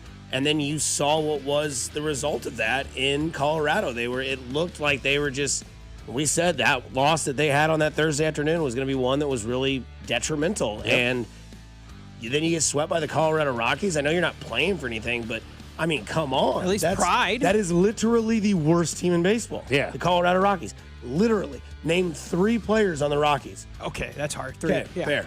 Freeland, the guy that threw a complete Yeah, the guy who game. pitched the other day was pretty I know good. Goodman because he's a good catcher, but that's about it. I mean, after He's a that, good you're man. like, yeah. Yeah, he is. Yeah. He is. He's related to John. I saw a stat. Opposing teams going into Coors Field going into this weekend averaged 7 runs a game. Royals didn't score a single 7 runs in a game. They got to 8 a whole 3 games. What was it?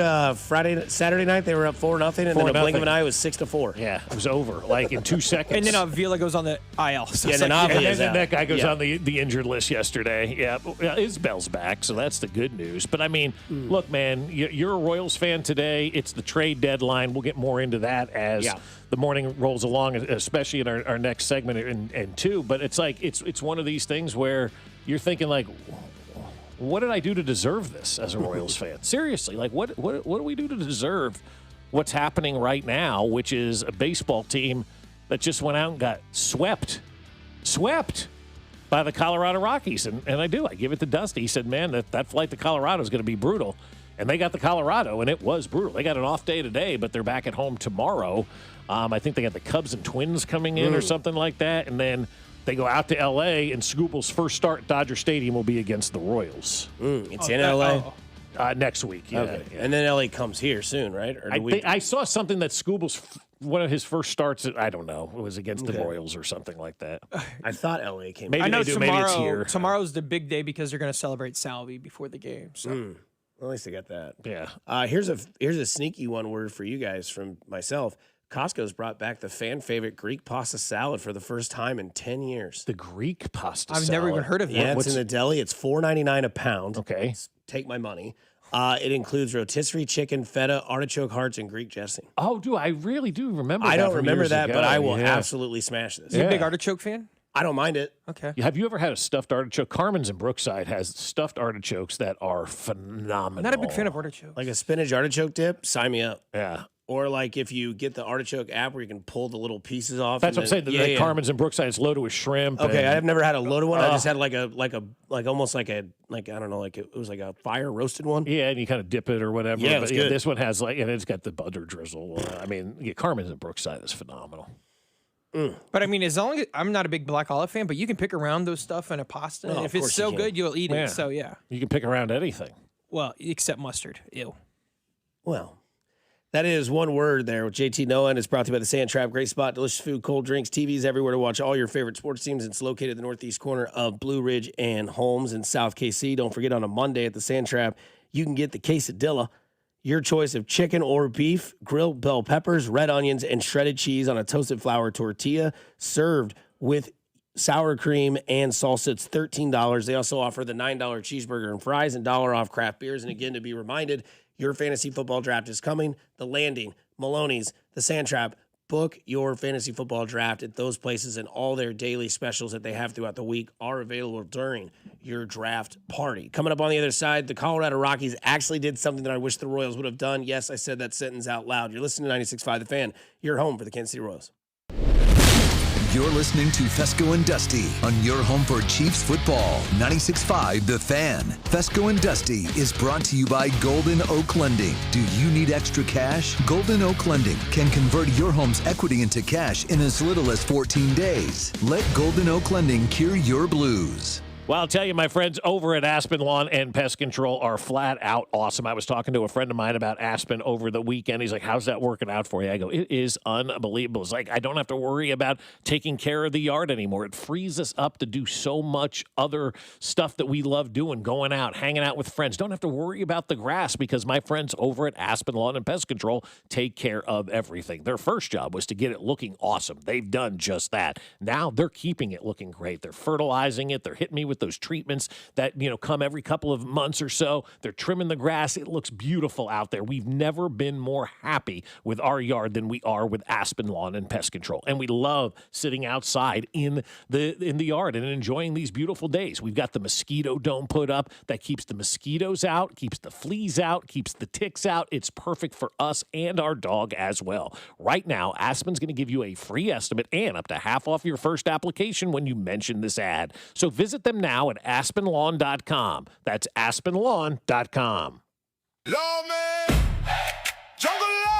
Hey, it's the Lawman giving you a couple updates. Just settled a case for $1.175 million on a commercial vehicle accident, $750,000 on a motorcycle accident, $557,500 on a premise liability case. Call the Lawman. If you've been charged with a felony DWI, call the Lawman. You only got a short window to get the admin filed in Missouri and in Kansas. Call me now. The choice of a lawyer is an important decision. It shouldn't be based solely on advertisements. Well, I'll tell you what, my friends over at Heartland Men's Health, they specialize in helping men overcome sexual health concerns with personalized treatment plans designed around their individual needs. And the truth is, many men live with ED for years before seeking help, but they don't have to. For most men, effective treatment is available, and it's available now at Heartland Men's Health. At Heartland Men's Health, they use advanced medical science to empower male performance with therapies that go far beyond pills. And at Heartland Men's Health, treatments have success rates well over 90%. So call them today and find out why their advanced treatment strategies offer so much more. Schedule that consult with Heartland Men's Health today. Your initial visit is $99 and includes a medical consult with a licensed medical provider, a TNPSA test, and if medically advised, a test dose. And if that test dose doesn't work in the office, your visit is free. They have 3 locations to serve you: Overland Park, Independence between Blue Springs and Lee Summit, and North Kansas City. So call them today, 844-447-6600, or visit heartlandmenshealth.com. Hi, I'm Michaela, your friend and jeweler at Shane Company. You found your dream engagement ring. As a jewelry consultant, I recommend to start shopping for your wedding band 6 months before your big day. Don't worry. At Shane Company, we're here to help you find the perfect bands. Our men's and women's bands are crafted to high-quality standards, and it shows in every detail, with a stylish design and comfortable fit. At Shane Company, we'll take care of your engagement ring and wedding bands for life, because a friend wants you to say, "I do," to your rings again and again. Shane Company, your friend and jeweler. By now, you've heard that Booth Creek Wagyu steaks and beef are the best tasting, most flavorful cuts you've ever had. And if you don't believe us, try it for free. Try Booth Creek Wagyu anytime at 95th and Knoll or 135th and Metcalf. Stop by our store and we'll prepare a free mouth-watering sample of your selected choice cut. Heart-healthy, low-cholesterol, authentic American, full-blooded Wagyu steaks and beef. We know you'll love it as much as we do. Crafted for exceptional beginnings. Join the Booth Creek Wagyu revolution at boothcreekwagyu.com. Now at Lowe's, faster quotes start at the Lowe's Pro Desk. Got a material list handwritten on a sticky note or saved as a photo? Perfect. Bring it to us and get a quote in minutes. And if you don't see what you need on the shelf, we'll help you get it. You can access thousands of products beyond what's available in-store or on Lowe's.com, right from the Lowe's Pro Desk. Build quotes faster and source the materials you need to keep your jobs moving. Just like that, at Lowe's.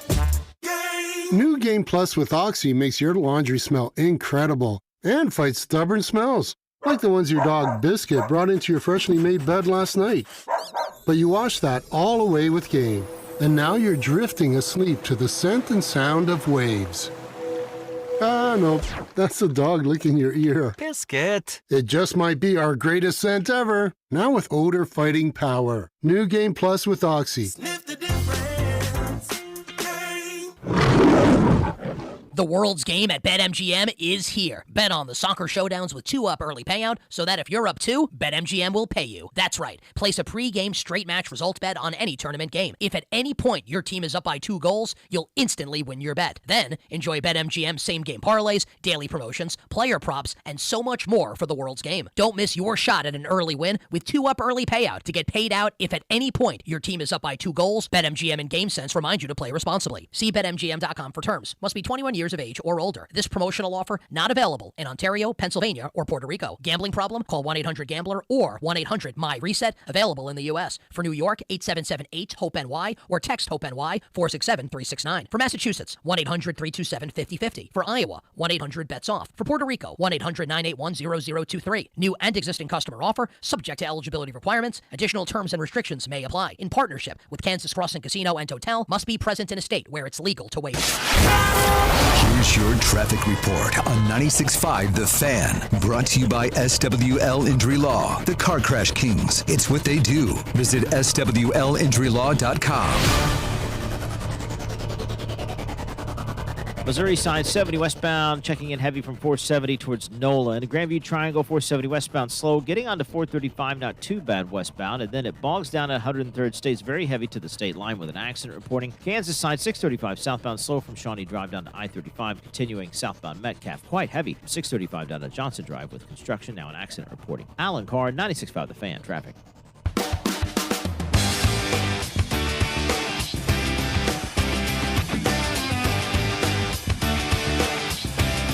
Good morning and welcome to Fescoe and Dusty, and JT Noah here for Mac Morey.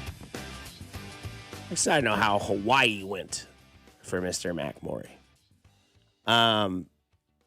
But it's the day you text him, because I know he said he gets back tomorrow. So will you text him on Wednesday at all, or will you leave him it's alone one of those till like Thursday? I'll let him text us. Oh, okay. Because I know how traveling can be, and you're kind of like, hey, and you know what Mac will do.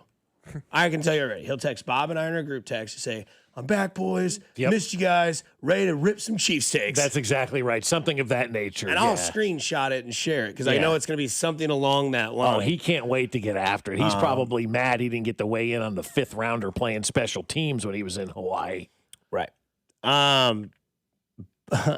So kind of a little bit more, because we'll talk to Vern here in a little bit. We don't have to talk too much about this, because the one thing I took away from this weekend with the Royals is, man, oh man, I wish they'd have done what the Rockies did yesterday.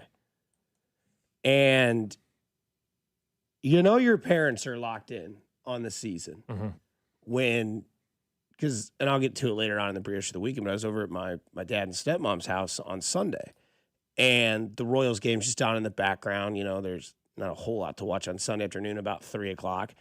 And Freeland, who was the pitcher for the Rockies yesterday, he was kind of a cool story they were talking about, because Lefevre just knows everything about anything that's interesting. And he's like, yeah, he grew up in Denver. Then he went to, high school in Denver. Then he goes to college in Indiana. Then he gets drafted by the Rockies. And it was his 251st career start. And he threw a complete game, got the win. I think they win 8-1, right? Everything fell off in like the 7th inning or whatever it was. And that was his first ever complete game. And I kid you not, my stepmother, Mary, bless her heart, looks over at me and she goes, it's weird he can throw 111 pitches. Per quote, not making this up. And I'm like, A, you listen way too much, but I love that. And 2, this is now something that, like the Chiefs last year, we knew who Connor Embry was. Yeah. We knew who Todd Pinkston was, because when it's bad, you have to find more of what is concerning to you. And I wish the Royals could have done what the Rockies did yesterday. And Freeland gets his first ever complete game. He wins the game. He throws well over 100 pitches. And you saw the emotions at the end of the game if you were hanging around that long. And after he wins the game, he bear hugs his catcher, pounds his chest with his hand, great call today, whatever. The team's happy. They're high-fiving. The vibes are really good. And the Rockies are the worst team in baseball, statistically speaking. That's how we do statistics. You just look at winning percentage. The Rockies have the worst, so they're the worst team in baseball. Not what you think it is. They are. Yes. And you saw what that did. And imagine if Noah Cameron goes out there on that Thursday game, throws 111 pitches, so he throws, 14 more pitches, and they win the game. He gets a shutout. He gets a complete game. That flight is amazing. Yeah. Everybody's having fun.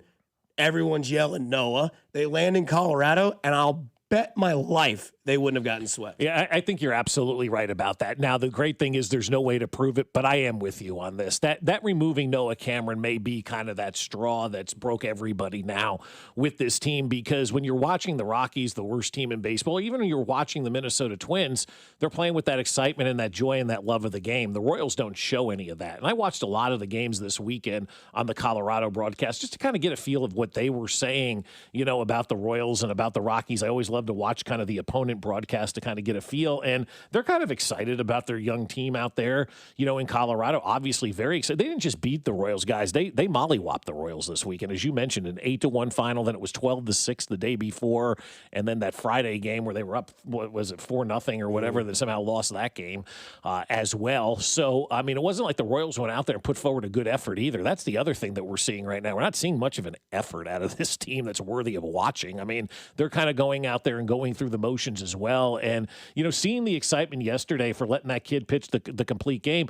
Noah Cameron, for all intents and purposes, Dusty, and again, this is something we can't prove, I don't think, but I don't know that he'll ever pitch as good as he did, again, like he did the other day against the Minnesota Twins, right? That was a masterful performance, and to not let him finish that, I think really is going to have long-lasting ramifications inside that locker room, because you got to imagine if you're another player on that team right now, too, you're not happy with that. They didn't let that guy finish. That guy was dealing. They didn't let him complete that game. They didn't let him get that, that outcome that he desired and deserved for going out there and pitching so well. And then you saw it again on Sunday for the Colorado Rockies, the worst team in baseball, allowing a guy to go 112 pitches, allowing Noah Cameron to go and complete that game and to get that complete game would have done more for this franchise than anything we've seen all season long. Another major mistake by this organization. And I also look at it from the perspective of what your bullpen is. They suck. They're not great. And what Noah Cameron probably could have been throwing 99, 100, 101 pitches, I would have liked to at least seen that, because I want to see Noah do that. Mm-hmm. And you look at the Colorado story, right? Freeland was local kid. What's Noah Cameron? Local kid. Okay. And he's younger. Yeah. And the thing that I won't, set aside is it's not like I understand they're not playing for anything, but like the Salvador Perez home run, that meant something for Salvi. That meant something for the franchise. Seeing Noah Cameron do that in a year where you're worried about maybe letting go of a Walker or a Lugo, knowing now that maybe you have a guy that can give you every once in a while a complete game. We've seen Noah Cameron completely own baseball games before. Right. It's not maybe every single time he goes out there, but he had the great rookie season. He's had multiple starts this year where you're like, okay, I could see this guy being a future second, third guy in this rotation. I like this. We have a good piece. We have control. I also want to see a team that goes out there and says, you know what? He didn't give up a hit until the 7th inning. He's only given up one. He's at 97 pitches. It's July 30th. Right. His arm is in the best shape of the season it's going to be in for the entire season, because it's loose, it's stretched, everything. Let's see if he can do it. How great of a reward it is to be able to tell your pitcher and your bullpen that's been in shambles to say, hey, 65's got it today. Yeah. Noah's going to take this one. Salute the bullpen, because I always go back to 14, and I know these are different teams. There was a game in Kansas City, and James Shields was pitching, and he went the entire game and complete game, won the game, and at the end of the game, he saluted the bullpen because the bullpen had been taxed. They were a great bullpen, though. Mm-hmm. And again, it's not the same team, but that's such a morale boost to have your starter go out there and be like, take the day, boys. And that's I've got another this. Great point by you. I mean, it really is a great point by you. As bad as this bullpen has been, and they have stunk. They are the worst bullpen in baseball. They have the worst 9th inning in baseball.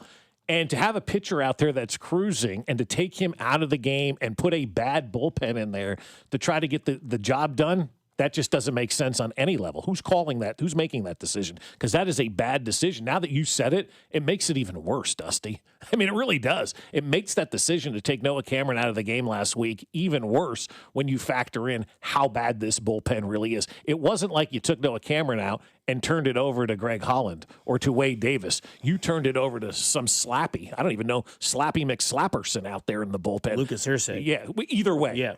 Sucky McSuckerson and Stinky McStinkerson, whoever you want to put out there, Batty McBatterson, they're all out there in that Royals bullpen, and you had a bright spot on the mound that day, and you ruined it. It's because they don't manage and coach and teach and do everything with feel. It's all based on numbers. 93 pitches, that's 7 away from 100. Get him out and put Stinky McStinkerson in.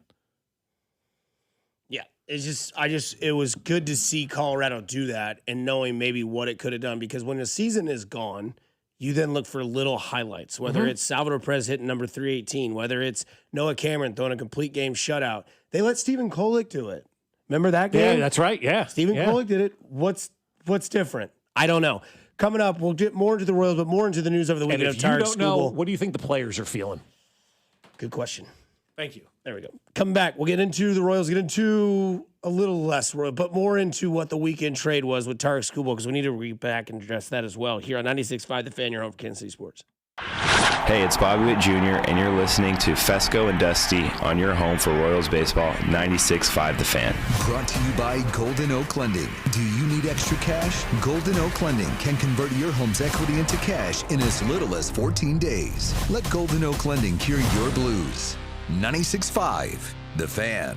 Hey, it's Bob Fescoe. Are high-interest credit cards and rising bills stressing your budget? You pay every month, but high interest makes getting ahead feel impossible. Your home's equity can help. A refinance with Golden Oak Lending consolidates debt into one manageable monthly payment, giving your budget room to breathe. Get a free mortgage checkup today. Call 913-890-GOLD or visit goldenoaklending.com. That's 913-890-GOLD. It's Golden Oak Lending, MLS 114937.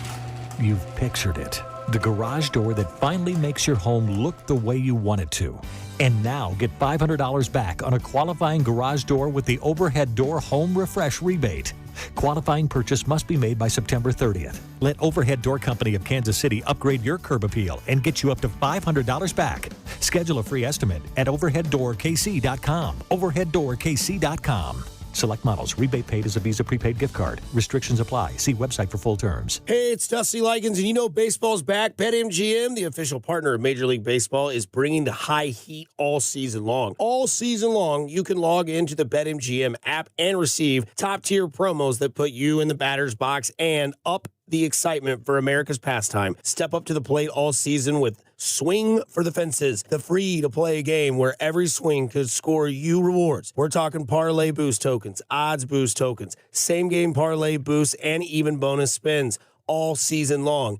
And the action doesn't stop there. Get more out of every at-bat and every inning with MLB same-game parlay boost. Stack your picks and boost your potential payout. Plus, lock in bigger value with MLB odds boost tokens and MLB parlay boost tokens all season long. More boosts, more swings, more chances to win. Download the BetMGM app and step up to the plate today. Gambling problem? Call 1-800-GAMBLER. See BetMGM.com for terms. 21 and older only. Missouri only. Existing customer offers subject to eligibility requirements. Please gamble responsibly. The last 3 days of our summer sale are here. Save from 30 to 50% on suits, sports coats, and sportswear at Peter's Clothiers. Find the look you want at the price you'll love.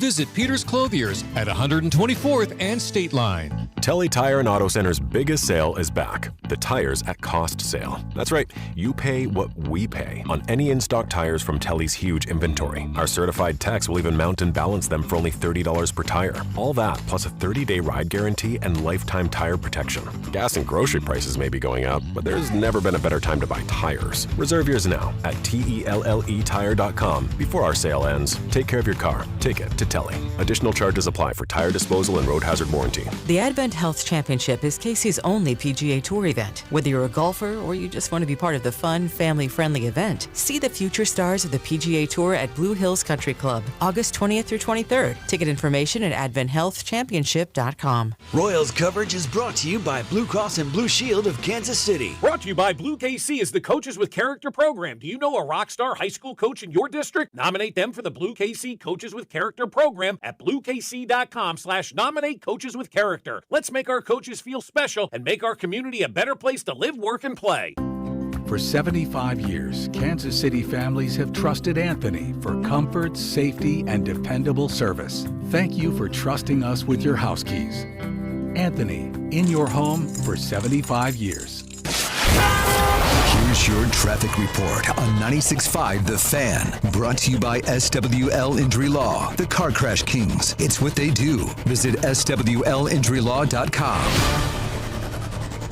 Missouri side 70 westbound, checking in heavy from 470 towards Nola. And Grandview Triangle 470 westbound slow, getting onto 435, not too bad westbound. And then it bogs down at 103rd, stays very heavy to the state line with an accident reporting. Kansas side 635 southbound slow from Shawnee Drive down to I-35, continuing southbound Metcalf. Quite heavy from 635 down to Johnson Drive with construction, now an accident reporting. Alan Carr, 96.5 The Fan, traffic.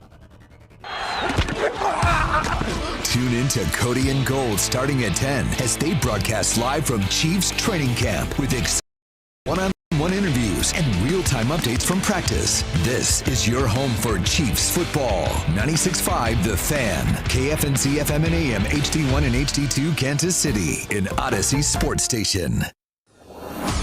Welcome into Fescoe and Dusty. I mean, come on, guys. What are we doing here? A show that, analytically, exists between 6 and 10 weekday mornings on Kansas City's only FM sports station, 96.5 The Fan.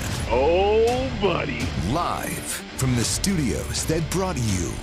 Hey, what's going on, man? Here's Bob Fescoe and Dusty Likens.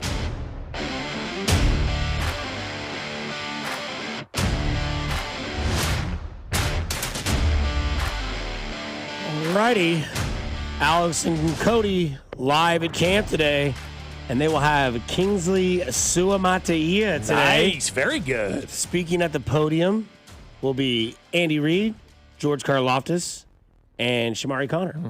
All at the podium today in St. Joe, and you can hear all of that here on 96.5 The Fan, your home for the Kansas City Chiefs. So Kingsley Suamataia, that'll be interesting to hear what he has to say about playing alongside Josh Simmons, what he's seen so far in camp from Josh Simmons, maybe, what he sees with the revolving door at right tackle and, how he, I wonder what he feels about protecting Mahomes this year because of having the knee. It's like, my guy's injured. Yeah. He's had surgery. What does that do to his game? And I also like to know what he thinks about having Ken Walker behind him now, too, knowing you've got the Super Bowl MVP at a position that has been desolate here for the last couple of years, too. So, Cody, Alex, your interview is completely done. That's right. We just did it for you. Just thank us later.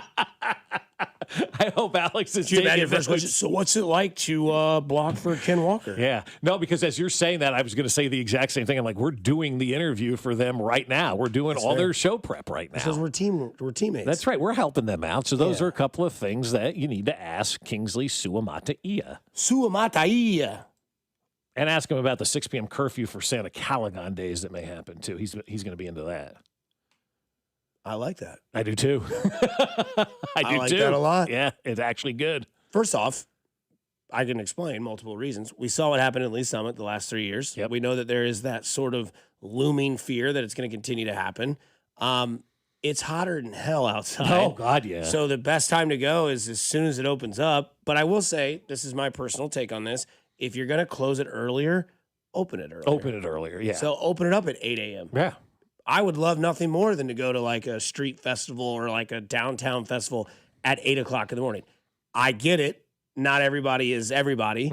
But, man, if you got kids, they're up at 7, 7:30. Now, as they get older, they'll sleep till 1. Right. But maybe if they're older, your kids wouldn't want to go anyway. So, hey, honey, you want to go? Because the farmer's market on Saturday in downtown Lee Summit, blows up at 9 a.m. 9 a.m., 8 a.m. it is. You want to get there a lot earlier than that. I'm sure the one in Overland Park is hopping, too, because they got that new area down there as well. Should. So yeah, we do the same thing every weekend morning. Wake up, coffee, little patio session, take care of your business because it runs through you like lava. Yep. And then I'll go, do my walks at like 8 o'clock in the morning when everybody's still sleeping, and I'll try to peek around, see who's starting to mow their lawn. Because I bet a ton of people mowed their lawn on Saturday. Oh, I would imagine. It was gorgeous. Yeah, I played golf at 7:15. One of the guys I played with had a windbreaker on.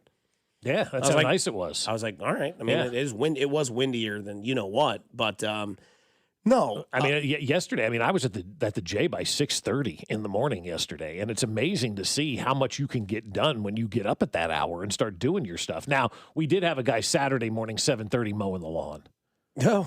And that was a little much. We're like, really? 7:30 on Saturday morning mowing the lawn? And it was like a service, too. I'm like, what are they doing out here at this hour trying to get that thing done? But no, you get so much more done when you're up in the morning. And, I went to the J yesterday. This week it's closed. They got the Maccabi games. I was telling you about this. It's Olympic Games. 1,100 international folks are coming to the J this week. That's crazy. To do, basically an Olympic-type competition. They're using all the Blue Valley schools and everything. So there's a lot of people coming into Kansas City this week, spending time in hotels and all that kind of stuff, eating in the restaurants. 1,100 athletes coming to Kansas City for this. So it's really cool.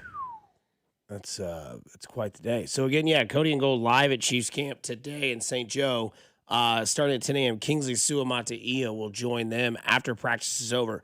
be interesting to hear what he has to say about, obviously, the offensive line. Maybe even also about R. Mason Thomas. Like, what's he looked like being a new guy on this team that can show some fight as an edge rusher there.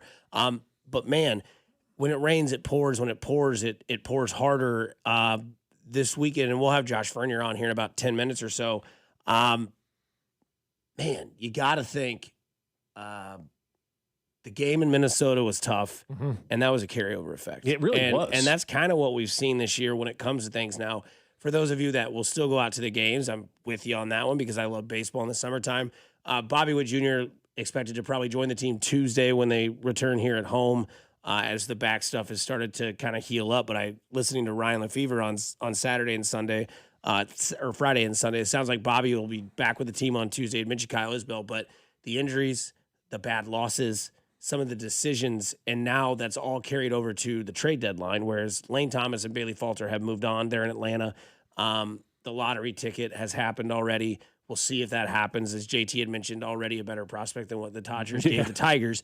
But again, you have until 4 o'clock Central Time today to do any more moves, and you still have Waka, Lugo, Lynch, Schreiber still on this team, depending on what they want to do in the future and how much they're going to get in return is, I guess, what they're going to do when it comes to these guys on the roster. Well, still. There's going to be a lot of questions, I think, for fans to ask after today happens and if no moves are made. If you come back with Waka and Lugo, which, again, I've heard from somebody in the organization that said, look, if the right trade comes in, they're not going to hesitate. They're just not out shopping those guys. But if you come and go with the trade deadline and you've got a situation that has nobody of note really being moved, no changes happening, on the coaching staff, no players being, sent down to Omaha, anything like that, and then losing these 3 in a row to the Colorado Rockies, you got to be thinking as a fan, like, man, what are they going to do to tell me that everything's going to be just fine moving forward? Because they're telling us right now that they believe, without making any moves of any kind, that what we're watching right now is acceptable. And what we're watching right now is totally unacceptable. And so there's going to have to be a lot of answers to be given if they do go through the trade deadline and don't make a move. They're going to have to answer to a lot of fans who are really ticked off and angry at this season. They're not upset that it's another losing season for the Royals. Fans are pissed off. So I just don't know how you're going to sell this product moving forward with an organization that has a bad taste in the mouth of every fan base out there, every fan out there, I should say. You didn't move anybody right now at the trade deadline. You've made no moves to show in ownership that you're upset with what's going on. I just feel like right now fans are not going to be happy if this team comes back to Kauffman Stadium tomorrow with everything intact and they didn't make any moves. Yeah, I mean, I know that the reason is they want to have at least some sort of structure for the next year. There may not be a next year, though. It's fair. Very fair. And then that's also one of the concerns of, like, what people are willing to give up. Sure. Because I don't know if fans would be just happy if they traded away Waka and Lugo, or if, like, they did and be like, wait, that's what – because, I mean, I would assume Detroit Tigers fans are not only hurt but pissed. Pissed, yeah. That's what you gave – that's what you got back for the best pitcher in the American League of the last 2 years, a Cy Young winner in back-to-back years, and, could be the future of a franchise, and we got a bunch of guys that we don't really know. Now, maybe in 3 years from now, we go back and be like, this guy doesn't sound familiar. Maybe it does now when I tell you this is what they give it for, De La Cruz. Right. Or not De La Cruz, but Skubal. Tarek Skubal. And that's kind of when you look at the Nationals today and you're like, oh, James Wood, how'd they get that? Well, you remember when Bryce Harper played there and then he went to Philadelphia? No, they got him with from the Padres, I think. Yeah, okay. With, what's his name? Soto. Juan Soto. Yeah, Juan Soto. That's what it was. Yeah, the Juan Soto trade. And they broke that down when I was watching them a couple weeks ago on Friday Night Baseball. And I was like, oh, that makes sense now because, how did we not know James Wood? Oh, that's because he wasn't here. C.J. Abrams was another trade they got as well. And not every time you get those names to, prosper out. But when they do, you go back and remember, like, these are who they got for Tarek Skubal. Kind of like Fernando Tatis and the White Sox. Like, this is who they traded. This is who they got. This is why they have them. This is who worked out and who didn't. Right. So that's why baseball is such a fickle sport when it comes to trades. But hopefully there are more moves to be made with the Royals. We'll see as we have a 4 o'clock Central, 5 o'clock Eastern deadline. Real quick, We have to do a quick shout out because somebody says, "Hey fellas, appreciate the show. Listen almost every day. Can I get a quick shout out to my girlfriend Anna? She is starting med school today, so send her some good luck and good vibes and some love." Way to So go, Anna. Anna, good luck As your life is about to change for the better, and your man is giving you the shout out on the air. So good luck with med school coming out. We'll get Vern on the show and talk to him everything we can about what is today and what is the future and what was the past here on 96.5 The Fan, your home for the Kansas City Royals. Fescoe and Dusty. Every Hardee's is closed. Well, that sucks. Brought to you by Golden Oak Lending. Do you need extra cash? Golden Oak Lending can convert your home's equity into cash in as little as 14 days. Let Golden Oak Lending cure your blues. 96.5 The Fan. Well, I'll tell you, my friends over at Window World are saying, hey, you need to get windows in your house like the Fescoes did, because now they have over 30 replacement windows from Window World, and we don't leak air conditioning or heat or anything like that. We have a perfectly sealed home thanks to our friends over at Window World, and we love those replacement windows. It was years ago, and we knew we needed to replace every window in our home, and we made one call, 1-800-GET-WINDOWS, and that was to Window World, and boom, we have over 30 replacement windows and a sliding glass door as well from my friends over at Window World. And Window World are one of the 2 windows with the Good Housekeeping seal of approval, and they're ranked in windows sold in the country by Qualified Remodeler Magazine. This is an unbelievable product. We've got them in our house. You need them in yours. Not only are they the official windows of the Chiefs, but they're the official windows of the Fescoe household as well. So get that free in-home estimate on the books right now. Call Window World today at 1-800-GET-WINDOWS. That's 1-800-GET-WINDOWS or at windowskansascity.com. 1-800-GET-WINDOWS. It's Window World. You're listening to 96.5 The Fan from the DM Injury Law Studios. Mike's got this. Car, truck, or motorcycle wreck? Remember, Mike's got this. 816-888-7500. Mike's got this. DQ presents the Blizzard Double Flip Deal. For a limited time, when you buy one Blizzard treat, you get a second for just 99 cents. That's 2 Blizzards, 2 spoons, 2 flavors, and 2 flips.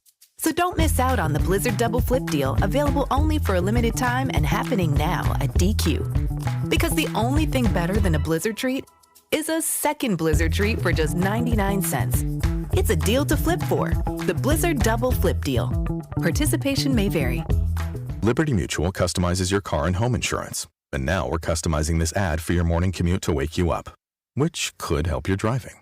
Science says that stimulating the brain increases alertness. So here's a pop quiz. How many months have 28 days? What gets wetter as it dries? What has keys but can't open locks? If you don't want to hear the answers, turn off this Liberty Mutual ad now. 12 months, a towel, piano. Enjoy being fully alert. Liberty, liberty, liberty, liberty. This is the story of the one. As a maintenance engineer at a beverage manufacturing plant, he starts his day knowing every line is ready to run because Grainger delivers the industrial-grade products he needs to keep mixers, conveyors, and packaging equipment moving. With Grainger's vast selection of bearings, belts, and motors, he keeps operations running smoothly, so nothing grinds to a halt. Call 1-800-GRAINGER, click Grainger.com, or just stop by. Grainger, for the ones who get it done. Indeed presents hires you can't afford to get wrong, like head administrator for a state-of-the-art surgical center. What can I do for you, Doc? We need to talk about the lights. Ah, the mood lighting, relaxing, right? Much better than those old hospital vibes. A hospital's supposed to have hospital vibes. You seem tense. Let's dim the lights a bit. This is a job for sponsored jobs. This is what happens when you don't sponsor your job on Indeed. Next time, get matched with quality candidates with Indeed sponsored jobs. Visit Indeed.com/hire now and sponsor your job today. The World's Game at BetMGM is here. Bet on the soccer showdowns with 2-up early payout so that if you're up 2, BetMGM will pay you. That's right. Place a pre-game straight match results bet on any tournament game. If at any point your team is up by 2 goals, you'll instantly win your bet. Then enjoy BetMGM same-game parlays, daily promotions, player props, and so much more for the World's Game. Don't miss your shot at an early win with 2-up early payout to get paid out if at any point your team is up by 2 goals. BetMGM and GameSense remind you to play responsibly. See BetMGM.com for terms. Must be 21 years years of age or older. This promotional offer not available in Ontario, Pennsylvania, or Puerto Rico. Gambling problem? Call 1-800-GAMBLER or 1-800-MY-RESET. Available in the U.S. For New York, 877-8-HOPE-NY or text HOPE-NY 467-369. For Massachusetts, 1-800-327-5050. For Iowa, 1-800-BETS-OFF. For Puerto Rico, 1-800-981-0023. New and existing customer offer, subject to eligibility requirements. Additional terms and restrictions may apply. In partnership with Kansas Crossing Casino and Hotel, must be present in a state where it's legal to wager. Hey, Mr. C, it's me. Well, I just picked up the ring. I actually went to Hellsberg. Thanks for that recommendation. Kate's gonna love that hers is from the same jeweler you got Mrs. C's ring from. They were so helpful throughout the whole process. They even knew your family by name, and the ring looks great. Anyways, I just couldn't wait to let you guys know. Call me back and wish me luck. Hellsberg, designed with care and craft since 1915. Shop in store or at hellsberg.com. Hey, Kansas City, it's Johnny Dare. Everyone shopping New Century Chrysler, Dodge, Jeep, and Ram in Paola have been saving an unbelievable amount of money on brand new trucks, Jeeps, and SUVs that have slight cosmetic damage from the spring hailstorm. New Century has a wide variety of these vehicles left that are priced to sell. Save thousands and still receive all the factory incentives. Go see my friends at New Century Chrysler, Dodge, Jeep, and Ram while these deals last. Remember, you'll always pay less in Paola. See dealer for details. Hey, it's Bobby Witt Jr., and you're listening to the home of the Royals, 96.5 The Fan. Here's your traffic report on 96.5 The Fan. Brought to you by SWL Injury Law, the Car Crash Kings. It's what they do. Visit SWLinjurylaw.com. Missouri side 70 westbound, checking in heavy from 470 towards Nolan. Grandview Triangle 470 westbound slow, getting onto 435, not too bad westbound. And then it bogs down at 103rd, stays very heavy to the state line with an accident reporting. Kansas side 635 southbound slow from Shawnee Drive down to I-35, continuing southbound Metcalf. Quite heavy from 635 down to Johnson Drive with construction, now an accident reporting. Alan Carr, 96.5 The Fan, traffic. Welcome back to Fescoe and Dusty on your home for Royals baseball. 96.5 The Fan. Long-time listener and supporter of you because you tell it like it is. Here's our Royals insider, Josh Vernier.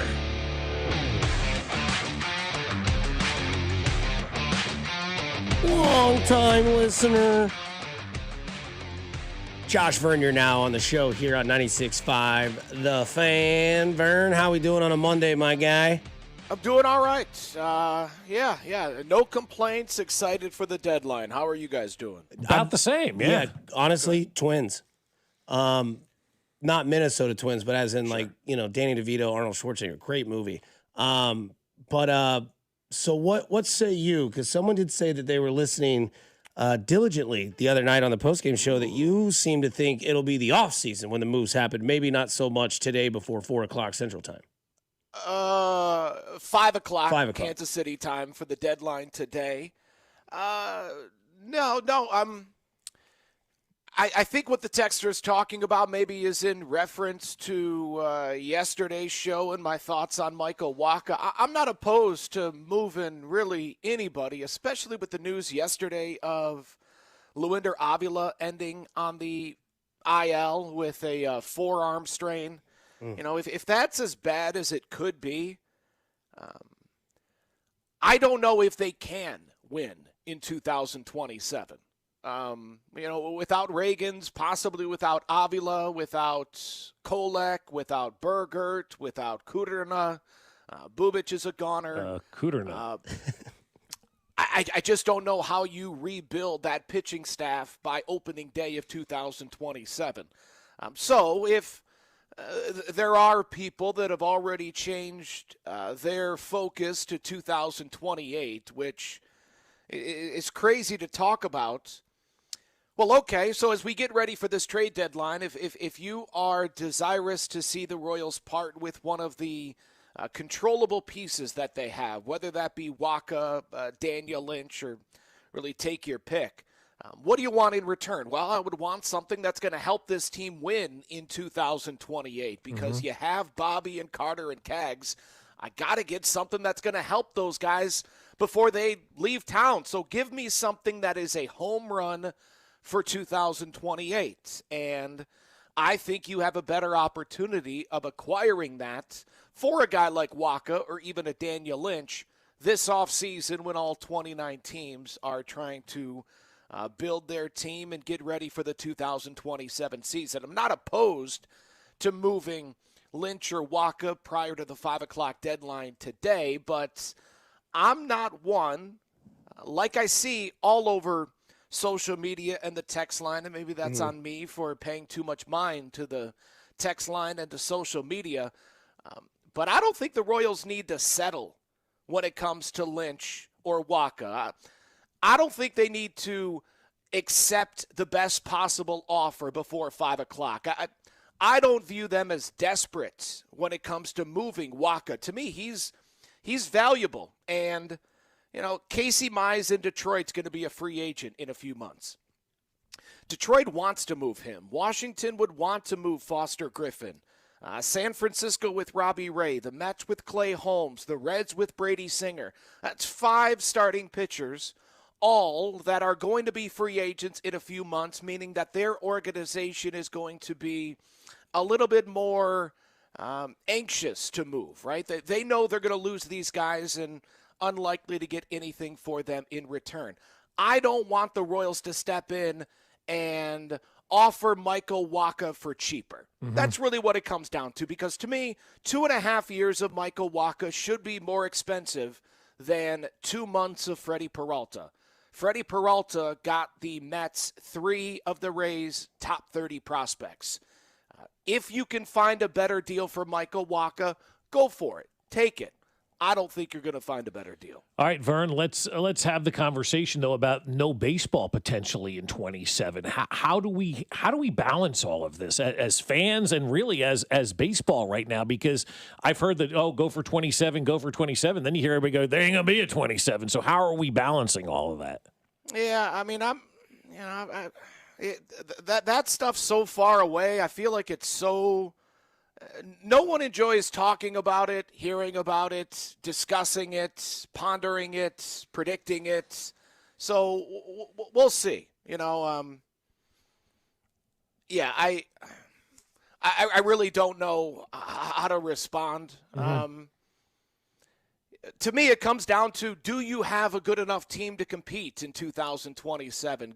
Forgetting about the CBA stuff. Right. And right now, the pitching staff, I mean, you need, even if Lynch and Lang and Waka and Lugo return, you still need 3, 4, 5 starting pitchers.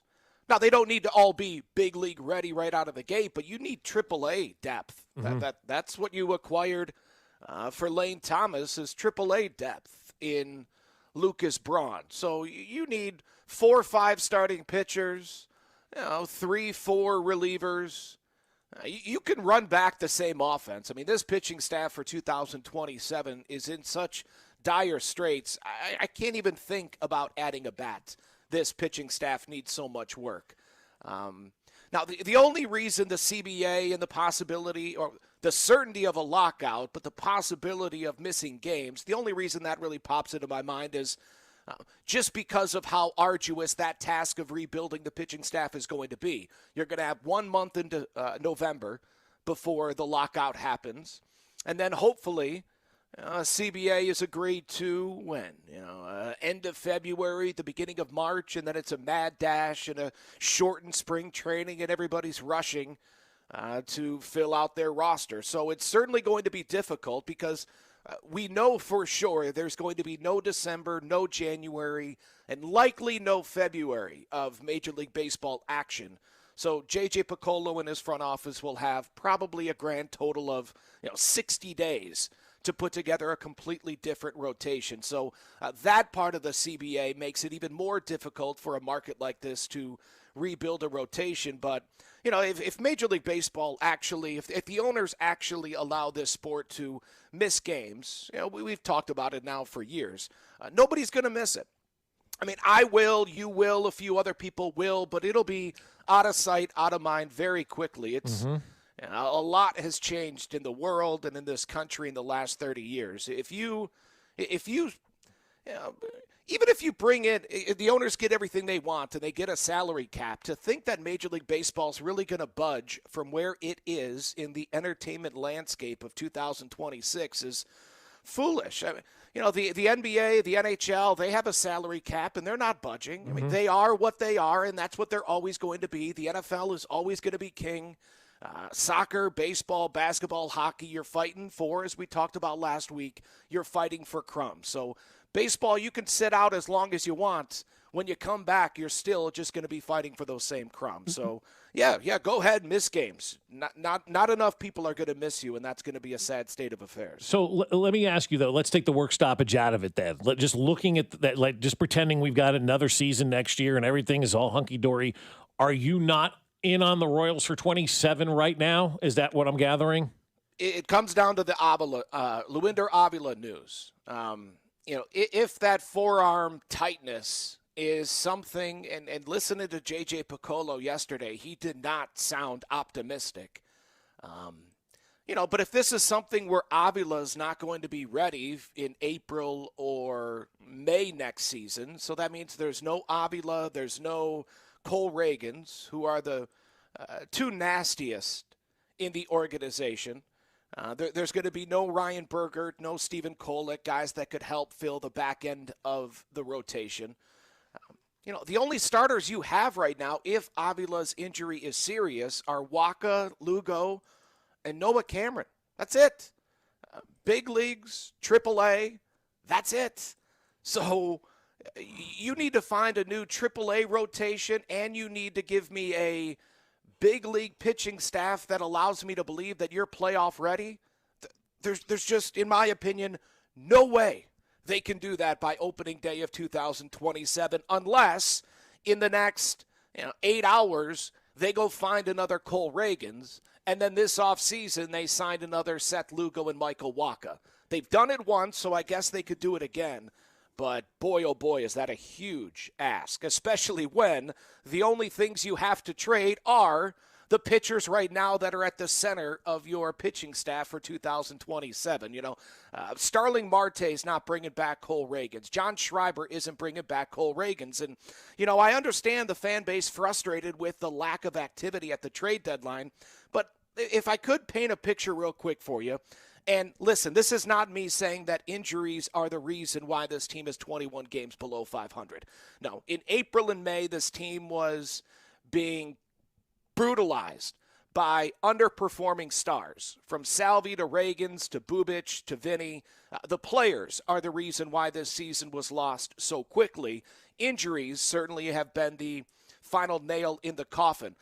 But as we sit here at the trade deadline, I understand the frustration. You want to get something out of this season. If it's going to be dead last, let's at least get something out of this season like you did in 2023 when you stunk, but at least you got Cole Reagans at the trade deadline. What sucks even more so, and what makes 2026 look like it just might be a completely lost, useless season outside of Carter Jensen, but a completely useless season is, man, if I would have told you on opening day that Maikel Garcia, Bobby Witt Jr., and Cole Reagans are going to perform in as few games as they ever have as big leaguers, that Salvi would stink horribly for the first 3 months, and that Lucas Erceg, Matt Strom, and Vinny Pasquantino would all have the worst seasons of their big league career. That's Cole, Bobby, Maikel, Salvi, Erceg, Strom, and Vinny. If I told you all those guys were going to let you down this season, you wouldn't be surprised that this team's on pace to lose 96 games. But you would hopefully take some solace in the fact that, hey, at the deadline, at least we'll be able to flip all-star left-hander Chris Bubic, who's going to be a free agent. At least we're going to be able to flip all-star closer Carlos Estevez, who's going to be a free agent. At least we can flip Jonathan India, who's going to be a free agent, along with Lane Thomas, who's going to be a free agent. Now, even the trade deadline has been sullied because of injury. So in a season that has been lost, you're even unable to make any gains at the deadline because the guys you were banking on, if this thing goes sideways, will move them. Those guys are injured and underperforming as well. So every avenue, every escape hatch for this organization in 2026 has come up snake eyes or a dead end. And, man, we have 49 games to go, and outside of Carter Jensen, I don't know what this season's going to be remembered for. Vern, I didn't get to get your true thoughts on this from last week, but I do want to know if I'm being hyperbolic by I wish Noah would have gotten the complete game nod. I don't know where you were at with this with the 97 pitches, one hit going to the seventh, but I watched that Freeland guy yesterday for Colorado do that, and the emotional, outcry that was at the end of the game for his 251st start, gets a complete game win. Were you okay bullpen move there? Whatever. Sure. Kyle Freeland also had a 7-run lead. Correct. But to me, the story of that game, to go back to Thursday's loss in Minnesota, the story of that game is you don't have anybody that can get you 3 outs in this bullpen. Mm-hmm. Outside of Daniel Lynch, Matt Quatrero has nobody to turn to. Urseg, Strom, and then a whole bunch of guys that you've never heard of. Easton McGee. Hey, now. Nate Pearson. Are you just making up names? Steven Cruz, you like him. Bummer. No, Easton McGee's a real guy. Okay. Nate Pearson, Beck Way. Aaron Bummer made an appearance out of the bullpen. Bummer, yeah. Somebody on Twitter said, too bad he wasn't number 26, and it said Bummer 26 on it. It would have been a hot seller at the Royals team store. Yeah. No, and to me, it has so little to do with Matt Quatrero. Now, if you wanted Noah to go out there and get those final 3 outs, and this team's sitting with 47 wins rather than 46 wins. That's great. But to me, this team, when I look at that game on Thursday, what is most important? Is winning the game most important? Is Noah Cameron, is getting Noah Cameron right more important? Yeah, I think it is. Mm-hmm. Is getting Lucas Urseg right more important than winning the game? Yeah, I kind of think it is. Urseg isn't going anywhere. Maybe he should go to Omaha to get his mind right. But for the time being, the front office isn't making that move. And to me, the front office is my takeaway from that Thursday game. The fact that Q has nobody to turn to in that bullpen, and yet he's stuck. If the front office isn't going to give Matt Strom his money and send him on his merry way, Q's got to use him.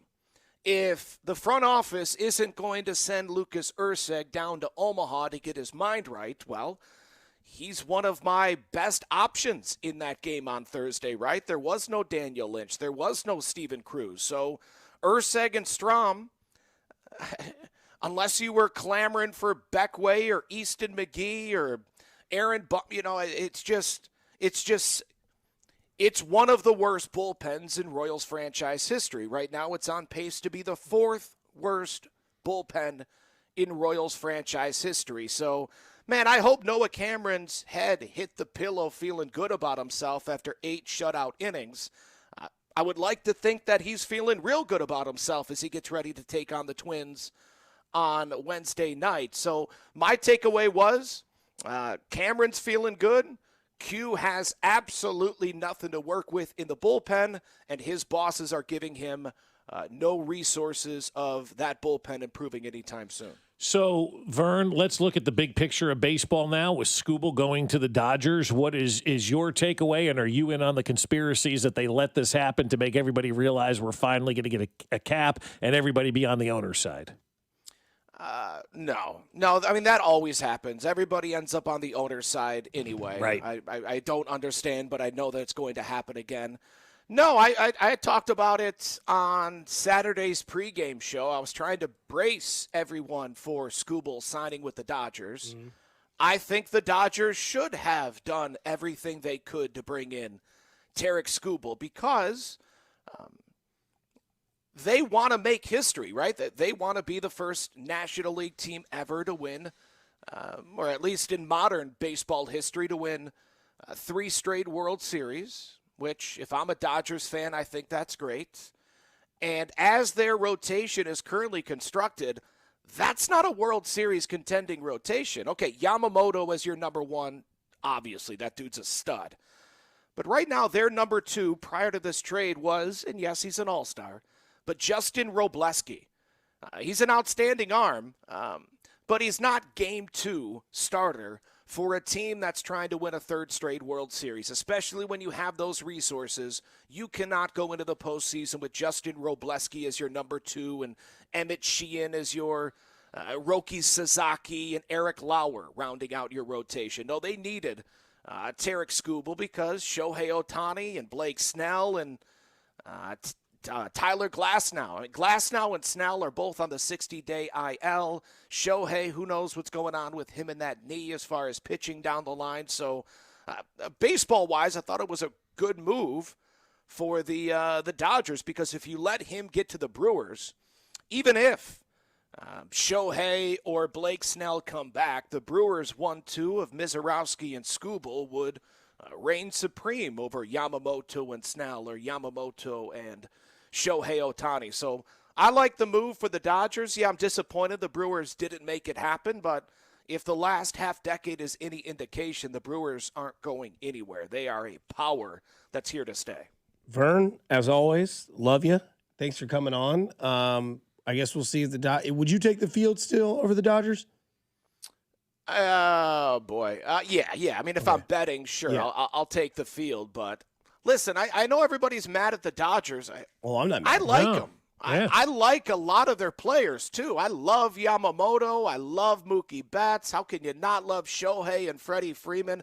They're a fun team to watch. It's not as if they're, the Yankees of years previous where it's all, everybody's clean shaven and just doing their job. The Dodgers are having fun. I think they're an easy team to root for. I don't hate that, Vern. Enjoy the off day. Yeah, thank you very much. Season, and we'll talk to you next Monday. And as always, love you, brother. Love you too, guys. Thanks, man. That is Josh Verner. They're our Royals insider here on 96.5 The Fan. I agree with that about the Dodgers. Yeah, I'm with that too. Yeah. Not only that, you could see it happening, right? Like you knew this was happening. We knew this was going to happen as soon as he didn't get the extension. And I think we talked about that when they said they were $10 to $15 million apart. I was like, he'll be a Dodger. Yeah, absolutely. Just like Skeens will be a Yankee. Yeah. And this is the way baseball is right now. The Dodgers are playing within the rules of Major League Baseball. And so, yeah, I don't fault the Dodgers for going out there and doing everything that they can in the rules of the game. And that's why, as we've talked about for years now, the rules of the game probably need to change a little bit. And I don't think the salary cap is the only answer. I think there has to be a floor before there has to be a salary cap involved in all of this, because we got to get these owners to spend as much as we want to stop the Dodgers and Yankees from spending. We got to get teams like the Pirates, the Reds, and all these other teams to start spending money. Via Jet Passan, the Toronto Blue Jays are acquiring right-handed pitcher Jose Soriano in a trade with the Los Angeles Angels. So okay. Never heard of him if you want, but I'm sure I'm not doing my job to not know who Jose Soriano is. I know Jose Soriano. I know the name, but the Angels who did you say? The Blue Jays are acquiring right-handed Jose Soriano in a trade with the Angels. So two bad teams making trades? That makes no sense because you just traded your ace, Kevin Gossman, away. Gossman got traded away. Well, you needed somebody to pitch. Yeah, okay. And the Angels are going to receive top shortstop prospect Namala and outfielder Eddie. Yeah, sure. Yeah, absolutely. They got Eddie. They got Eddie. It looks like it's like Michele Eddie. Eddie Michele Micheletti. Micheletti. Eddie Micheletti. Eddie Micheletti. That's Italian. Yeah. Eddie Micheletti or Easton McGee. Who's the real baseball player? You decide during the break. When we come back, we'll talk conspiracies here on 96.5 The Fan, your home for Kansas City sports. You're listening to Bob Fescoe. I'm surprised nobody punched him in the jaw yet. And Dusty Likens. He's a hoe, and I want that known. Brought to you by Golden Oak Lending. Do you need extra cash? Golden Oak Lending can convert your home's equity into cash in as little as 14 days. Let Golden Oak Lending cure your blues. Your home for Kansas City sports. 96.5 The Fan. Well, I will tell you something. My friends over at the Sheet Metal Workers Local Number 2 are making great things happen for lots of people right here in Kansas City. Because at the Sheet Metal Workers Local Number 2, their mission is to build strong partnerships between members, business partners, customers, and the community. And there's zero cost to become a partner contractor with the Sheet Metal Workers Local Number 2. So if you're an architectural sheet metal contractor, they'll provide a flexible workforce for your project demands, timelines, and those economic conditions. When you partner with us, you're connected to elite craftsmanship. Our members install metal roofing, siding, and decorative features on our region's most landmark buildings, like the top of Bartle Hall, the Kaufman Performing Arts Center, and the iconic crown at Kauffman Stadium. They'll provide the manpower specifically for the architectural sheet metal community, and there's no downside. It's completely free with zero obligation. Just straightforward information on how they can help grow your business and your profit margins. Sheet Metal Workers Local Number 2. We're an old union with a new perspective on business. Learn more at sheetmetal2.org. Hey, it's the Lawman giving you a couple updates. Just settled a case for $1.175 million on a commercial vehicle accident, $750,000 on a motorcycle accident, $557,500 on a premise liability case. Call the Lawman. If you've been charged with a felony DWI, call the Lawman. You only got a short window to get the admin filed in Missouri and in Kansas. Call me now. The choice of a lawyer is an important decision. It shouldn't be based solely on advertisement. Why wait until January to make a big career change? You can get started today. At Centric, you can build job-ready IT skills in months, not years, with live instructors, hands-on experience, and career support focused on helping graduates connect with local employers who are currently hiring. Employers know what Centric training represents. Don't spend the rest of 2026 wondering what's next. Start now and step into the new year with a new direction. Centric gives you skills that move you forward. Visit Centric.com today. Hey, making copies? Who are you? I'm future you. Oh, constipation with belly pain back again? Yeah. Our doctor figured it out. Your symptoms keep coming back because it's irritable bowel syndrome with constipation, or IBS-C. And Linzess could help you get ahead of it. Linzess linaclotide is the #1 prescribed branded treatment for IBS-C in adults. It's not a laxative. It's a once-daily prescription pill that helps you get ahead of your symptoms. It's proven to help you have more frequent and complete bowel movements and helps relieve overall abdominal symptoms, belly pain, discomfort, and bloating. These symptoms were studied in combination, not individually. Do not give Linzess to children less than 2 years old. It may harm them. Do not take Linzess if you have a bowel blockage. Get immediate help if you develop unusual or severe stomach pain, especially with bloody or black stools. The most common side effect is diarrhea, sometimes severe. If it's severe, stop taking Linzess and call your doctor right away. Other side effects include gas, stomach area pain, and swelling. Talk to your doctor and say yes to Linzess. Learn more at linzess.com or call 1-800-LINZESS. I'm Piera Palazzolo, VP of Digital Marketing for the American Management Association, a company focused on the management training skills needed to enhance the careers of business professionals. We did our research when it came to the best companies for website development and chose AmericanEagle.com. And we couldn't be happier. AmericanEagle.com worked closely with us to understand the front and back end requirements needed to launch an e-commerce website that could handle the complexities of running thousands of seminars nationwide. Our robust new website and improved SEO saw immediate increases in site traffic and web revenue. If you're in need of managerial effectiveness and success, visit our website at amanet.org. If you're in need of a website that provides an unparalleled consumer experience, I highly recommend AmericanEagle.com. Transform your business today. Dial 877-WEB-NOW-1 for a free digital consultation with AmericanEagle.com. And Doug. Limu and I created a trick to help you remember that you can customize your car insurance and save with Liberty Mutual. You see, the shirts Limu and I wear are yellow, and yellow is the color of lemons, and lemons grow on trees, and trees provide oxygen, and oxygen helps us breathe, and breathing is how you live, and you can live more life when you save money by customizing your car insurance. I agree, Limu. It's really quite simple. Only pay for what you need at libertymutual.com. Liberty, liberty, liberty, liberty. It's August and the kids are going back to school, but the parents are going back in time because at Low T Center, we're turning back the clock and bringing the energy and vitality of your youth back. If you've been dealing with low energy, low sex drive, or lack of motivation, those are telltale signs of low testosterone. So don't ignore it. Go to fixmylowt.com and book an appointment for your free T-test today. And if you qualify for treatment, we accept insurance, so don't delay. Visit fixmylowt.com. That's fixmylowt.com today. Here's your traffic report on 96.5 The Fan. Brought to you by SWL Injury Law, the Car Crash Kings. It's what they do. Visit SWLinjurylaw.com. Life's better in a Ford. This update brought to you by Shawnee Mission Ford. Missouri side, Grandview Triangle, still very heavy 470 westbound now, affecting the ramp coming up from 49 northbound. Getting on the 435 very slow. 435 is bogged down as well, off again on again quite heavy over past Warnell, where it starts to loosen up and move better. Earlier accident at the state line in the clearing stages. Whether you're headed across town or across Kansas City, enjoy the drive. This traffic report is brought to you by Shawnee Mission Ford. Visit ShawneeMissionFord.com. Alan Card, 96.5 The Fan. Traffic.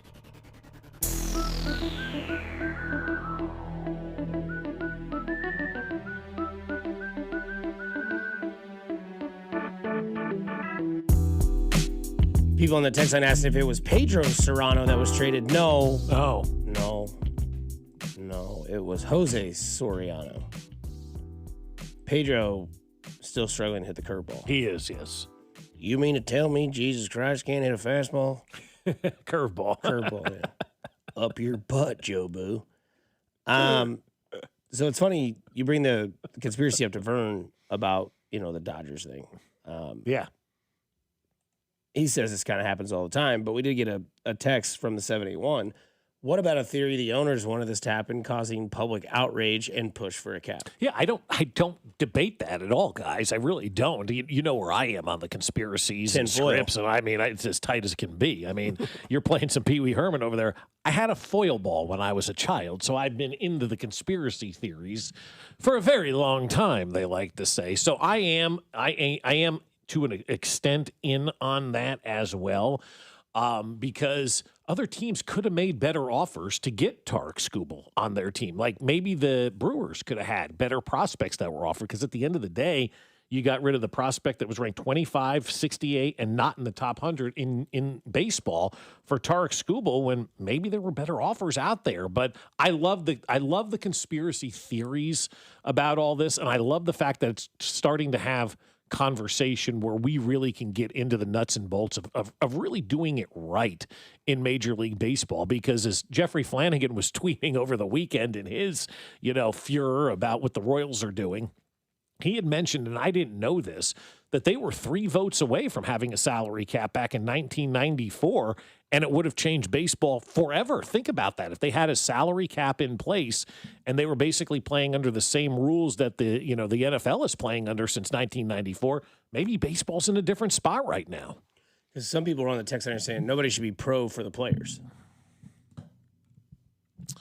Well, to me, I look at the players, they're us. The owners are our bosses, right? I'm not here cheering for big CEOs to do great things. I'm always rooting for the employees. This is a little bit different because of the amount of money, obviously, that is involved in all of this. You're going to have billionaires and millionaires fighting with each other over money that none of us have any clue on what it's like.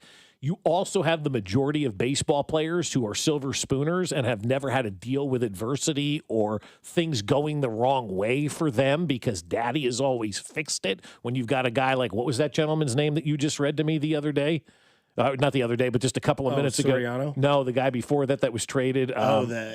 It was the Eddie. No, like a Beck Way, or there was some kind of crazy names like that in baseball. You hear these silver spoon names, and it's like these guys haven't had a fight against a lot of adversity. They don't understand. The players in this, I will tell you, they will make your stomach turn. You will listen to what the players have to say during all of this and roll your eyes hard and be like, dude, seriously, you need to get a grip on how the world works. It's $4 for a gallon of gas out there right now. Sit down and shut up and play baseball. We're going to get to that point, but you're also going to have the owners that know we're going to get to that point with the Major League Baseball players. So they're trying to curry favor too. It's hard to root for either side, Dusty, but what I'm rooting for is that they get it done fast and they get it done right this time. No more piecemealing this thing together where we're going to be out here in another 3 years talking about the same thing. Figure it out like the other sports have done. And Bob, going back to your conspiracy about the owners, I was telling this to Dusty earlier on a break. It's kind of weird how the Tigers took that trade and accepted it on a Saturday. They didn't wait till today where they could have held on to their chips and got more. Instead, they said, you know what? We're just going to take this. We're not going to listen to anybody else anymore. We're just going to take what we got right here and not wait out the trade deadline. When if you held on to him, you could have got even more for him. You would think, right? And the interesting thing about that is they put a deadline on it. Not the other teams, obviously, but the Tigers put a deadline that they wanted to get something done with Tarek Skubal before the weekend was out. Why you would do that, I don't know. You're only hurting yourself in a situation like that, because What if something happened on Sunday to a Brewers pitcher, or even somebody woke up on Monday with a bad back in Milwaukee, and all of a sudden the offer got better for Tarek Skubal? I think the Tigers were foolish to kind of put a deadline on that thing.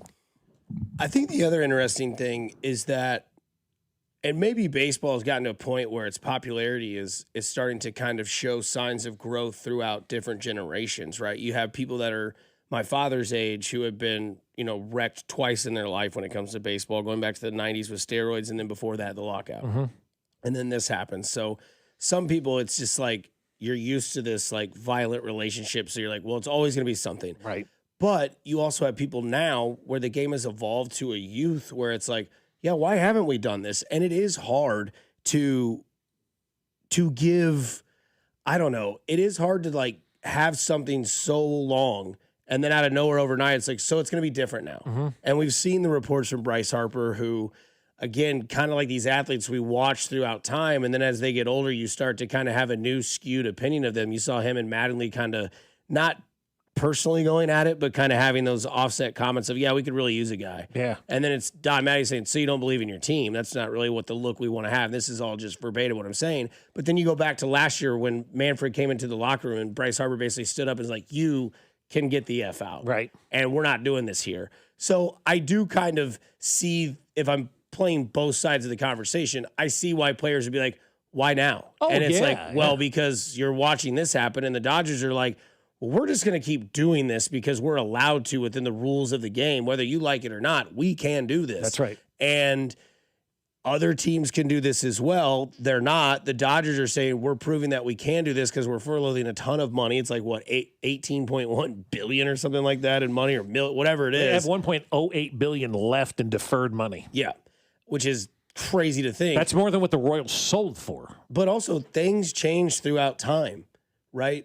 Baseball stadiums moved to downtown districts. We're watching that. It almost basically started with like Camden Yards, right? And then we see Minnesota does it. We see that Colorado does it. We've seen Atlanta do it. We're seeing the Royals possibly do that in the new location they want. But also, like, to keep the game fresh, you do have to make adjustments. And, I know the NFL has a salary cap. The NBA has a salary cap. But, like, you can still be successful and still reap the benefits of your talent. But the other thing that comes with the salary cap is you have to have a floor. You do. Yeah. Because to keep it competitive, yes, the Dodgers are blowing people out with signing players, but that's a competitive level that is available for everyone. Where other people are not being competitive is just by sitting on money that they can just hold on to. And it's, when we get this all the time in text line, you guys set us up every year for the Royals to be good. And then what happens? We're in this time of the year and we're going, well, at least Patrick Mahomes is at training camp. Well, yeah, I mean, like, what they tell us is what we see. We know that they have young talent on the team, but like in order for this to all work, you do have to have a floor and you do have to have a cap and you have to have that room in between. And again, you go back to the NFL. Why is it so successful? Why is it so fun? Because every year someone has a chance. Mm-hmm. Sam Darnold and the Seahawks won the Super Bowl this year. That's right. Last year, the Philadelphia Eagles won it. The year before that, the Kansas City Chiefs won it. And yes, the Kansas City Chiefs went on a run, but they also struck gold with what they have at quarterback, which is the most important position in the game. But again, they had to make moves. They didn't give Tyreek Hill a ton of money because they couldn't.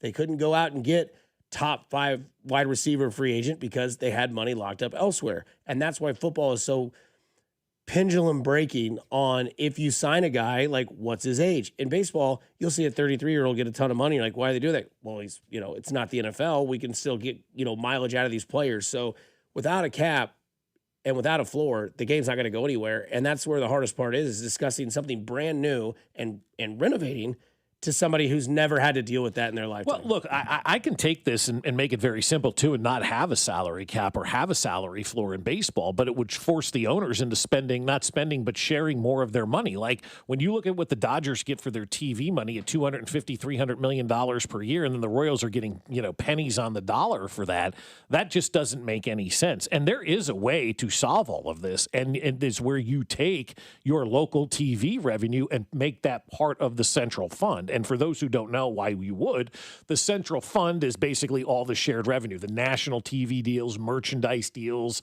all that kind of stuff gets pooled into one national pot, and then it gets split 30 ways.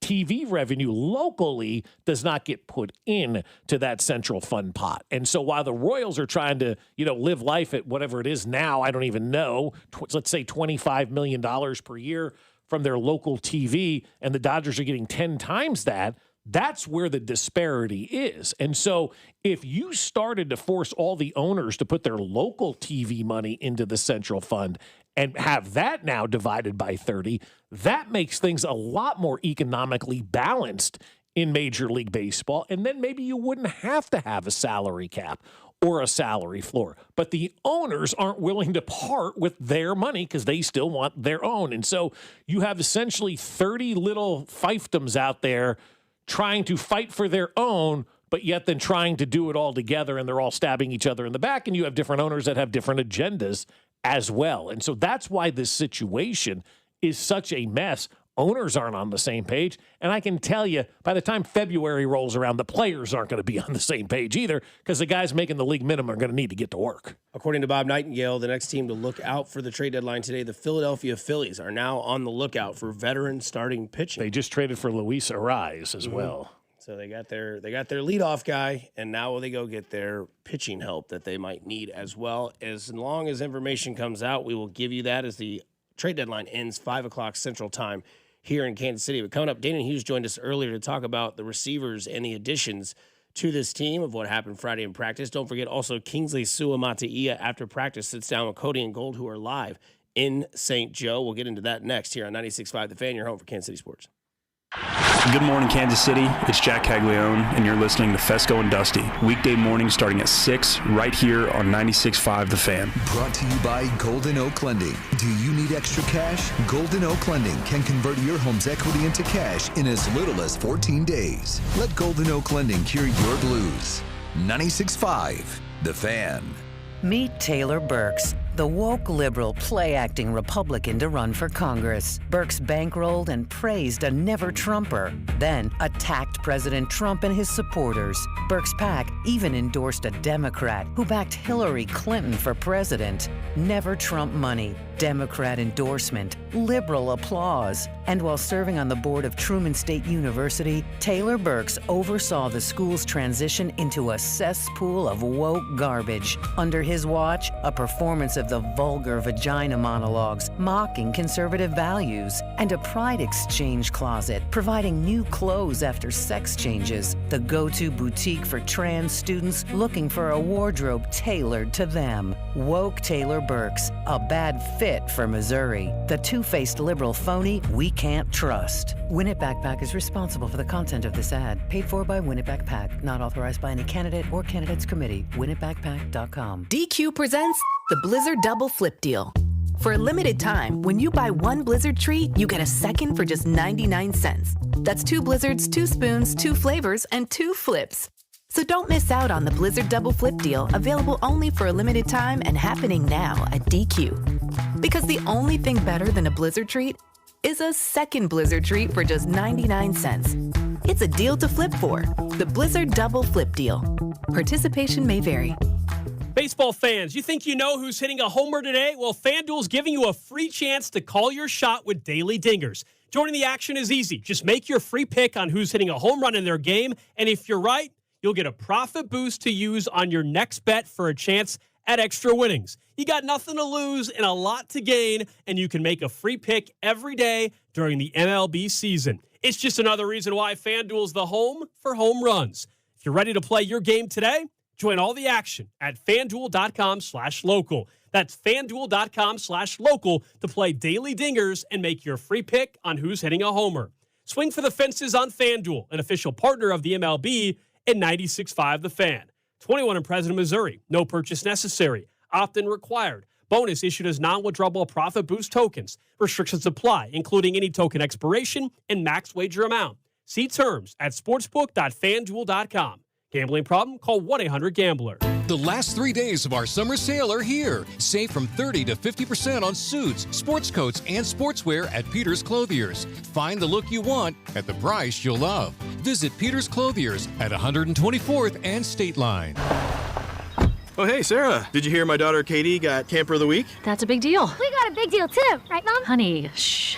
What's that? Okay, that Hyundai Santa Fe, I only paid Nice. Deal's so right, it almost feels wrong. The Hyundai Getaway Sales Event. Get 0% APR for 60 months, plus 0 payments for 90 days, or 1.9% APR for 72 months on the Hyundai Tucson, Santa Fe, or Santa Fe Hybrid during the Hyundai Getaway Sales Event. Hurry, offer ends August 3rd. Call 562-314-4603 for details. This is the story of the one who keeps multiple buildings running smoothly day after day. Plumbing that flows, HVAC that hums, cleaning supplies that keep surfaces sparkling. That's why she counts on Grainger. With easy reordering online and 24/7 support, Grainger helps her keep the products she needs on hand. So shelves stay stocked and buildings stay ready. Call 1-800-GRAINGER, click Grainger.com, or just stop by.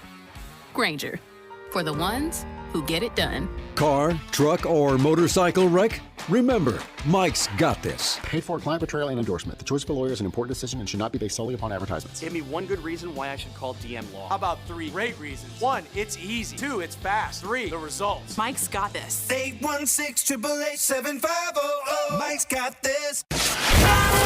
Here's your traffic report on 96.5 The Fan. Brought to you by SWL Injury Law, the Car Crash Kings. It's what they do. Visit SWLinjurylaw.com. Grandview Triangle, 470 westbound's heavy, 49 northbound ramp approaching heavy as well coming up from Redbridge. You get out on the 435, picks up and moves better, but still sluggish from 103rd to the state line with earlier problems. Alan Carr, 96.5 The Fan. Traffic. Hey, it's Carter Jensen, and this is your home for Royals baseball. 96.5 The Fan. KFNC FM and AM, HD1 and HD2, Kansas City, an Odyssey sports station. This is Fescoe and Dusty. I got Mahomes' balls in my hands. On your home for Kansas City sports. 96.5 The Fan. Oh, yeah, football. From potholes to pop-ups, we got it covered. Hey! Here's Bob Fescoe. Take a bite out of my ass. And Dusty Likens. Big nuts.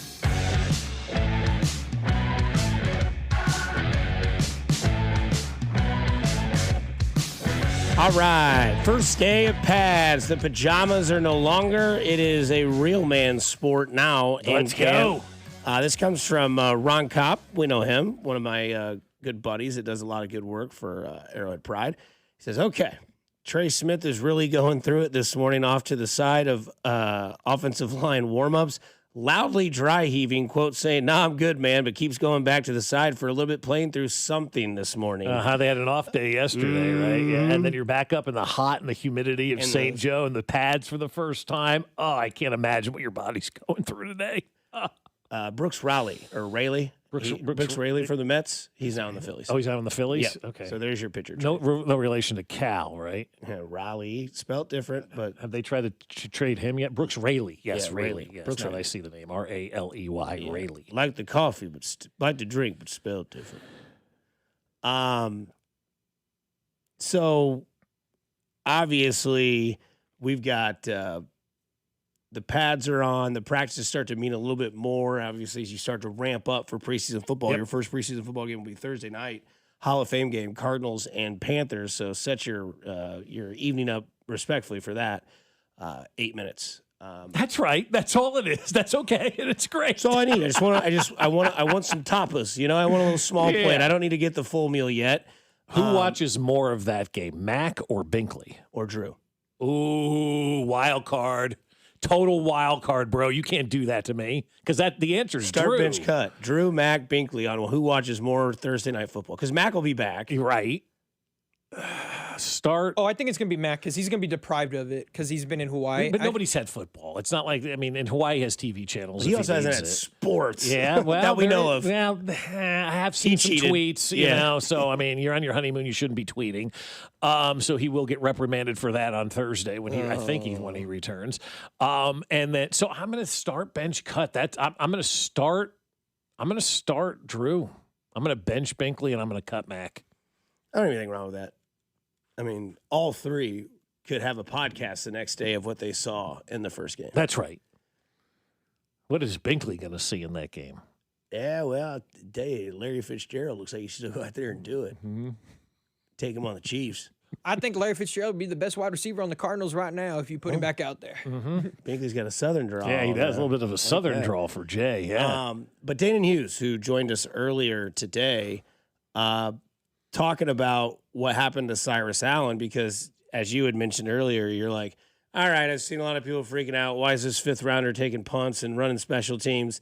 This was Danan Hughes responding to that. This is what is being discussed, like a fifth-round pick. I mean, I played with Dale Carter, who was an all-pro corner and still running down on punts and kickoffs. And, I started to look up guys. Matthew Slater, who was a perennial Pro Bowler, an all-pro for the Patriots, was the fifth-round pick. You go back to Gary Stills, who's probably the best overall special teams guy that we've seen in Kansas City, was, a third-round pick? And Dante, I mean, you can go on and on about players and different draft positions. The fact is, whoever those people are that are saying that, the game of football is dangerous. Things happen. I mean, we've seen Xavier Worthy bump into Travis Kelce and basically be lost for a year. I mean, things are going to happen. I definitely do not believe that anybody should be absolved from special teams. Maybe your first rounders at times, but I mean, the roster is set up where there are 48 men that can play on Sunday, Monday, or Thursday. 48. There's quarterbacks, there's starting offensive linemen, starting defensive linemen, linebackers, and running backs that probably do not play into the special teams units, especially the coverage units. So you only have but so many players that are basically eligible to be attached to special teams and contribute in the third phase of the game. So a fifth-round pick, I mean, a rookie is a rookie. And I will tell you this, from my perspective, what really helped me get acclimated to the speed of the game and the physicality of the NFL, even though I played in the Big Ten, and the Big Ten was a top conference, still is a top conference, was special teams. So any player or any person outside of that bubble that thinks that there are some people that are above playing special teams, I just have to laugh at it. So that is Danan Hughes talking about it, because yesterday Twitter and X and all these places were going crazy. I can't believe this guy's in here. He's a wide receiver. What's he doing on special teams? I did the research. 70 to 80% of guys that are drafted in the fifth round end up playing on special teams. It's just the way to go in the NFL. You're drafted in the fifth round. You're a nobody at that point in time. So you're going to play those special teams plays, those special team snaps. It's how you make the team. It's how Danan made the team. He was a seventh round draft pick, I believe. So you play special teams as a young guy in order to open the eyes. And as you progress and get better, then you play less and less special teams as time goes by. Obviously, once Tyreek Hill became Tyreek Hill, he wasn't returning kicks anymore. Once Travis Kelce became Travis Kelce, he wasn't on special teams anymore. And so, it's happened with Hines Ward, Antonio Brown. Oh, everybody. Yeah, all these guys play special teams. And then once they establish themselves, then they move on to that next level. Like I said, 70 to 80% of fifth rounders are playing special teams in the NFL. And then when you look at how much they play on offense, 15 to 25% of the offensive snaps are what fifth rounders normally get in the NFL. So they're making their money. And Danan put it great too. You start to do the math, right? You got 53, then how many are inactive? So you got 48 on the roster, minus your linemen, because they're not running down to cover kicks and quarterbacks. You're very limited. And so everybody has to play those special team spots. For sure. Danan Hughes also would talk about the addition of a wide receivers coach on this team. I'm going to go out on a limb and say Chad O'Shea might be the top 2 or 3 acquisitions of the offseason for the Chiefs. Ken Walker, I think we can all say, is based on some inadequacies that we've had at the running back position, or production-wise, I should say, running back. But Chad O'Shea will bring a level of accountability and attention to detail to the wide receiver room that I think was desperately needed. Watching those guys, my eyes gravitating to them from the booth these last few years, I just felt like there was something missing in regards to that. I thought that they were just kind of doing their own thing, and I think he's going to tighten the screws up. So I'm really, really looking forward to seeing the adjustments that are made from a discipline standpoint, running routes precisely, everybody being on the same page, catching the ball in traffic. A lot of times, a lot of plays were missed last year, and opportunities for drives to be extended because I think the wide receivers didn't really hold up their end of the bargain. So I think Chad O'Shea is definitely going to bring that to the table. Two things on this entire conversation, early slot of the 9 o'clock hour. One, it shows you how desperate we are as a fan base to make it work at wide receiver. Right. Because it's been very, very bleak the last 4 years. Yeah. Not only that, I mean, other than Tyreek Hill, though, it's been bleak for their entire existence as a franchise for the most part. To a point. Yeah, I mean, Dwayne Bowe had, 2 years? Yeah. Maybe 3. But, yeah, you're looking at something that needs drastic change because of what you have at quarterback and the help that man could use because he's not getting any younger. So, yeah, you've got your Camp Darling and Cyrus Allen that gets hurt, and then everybody leads to the worst.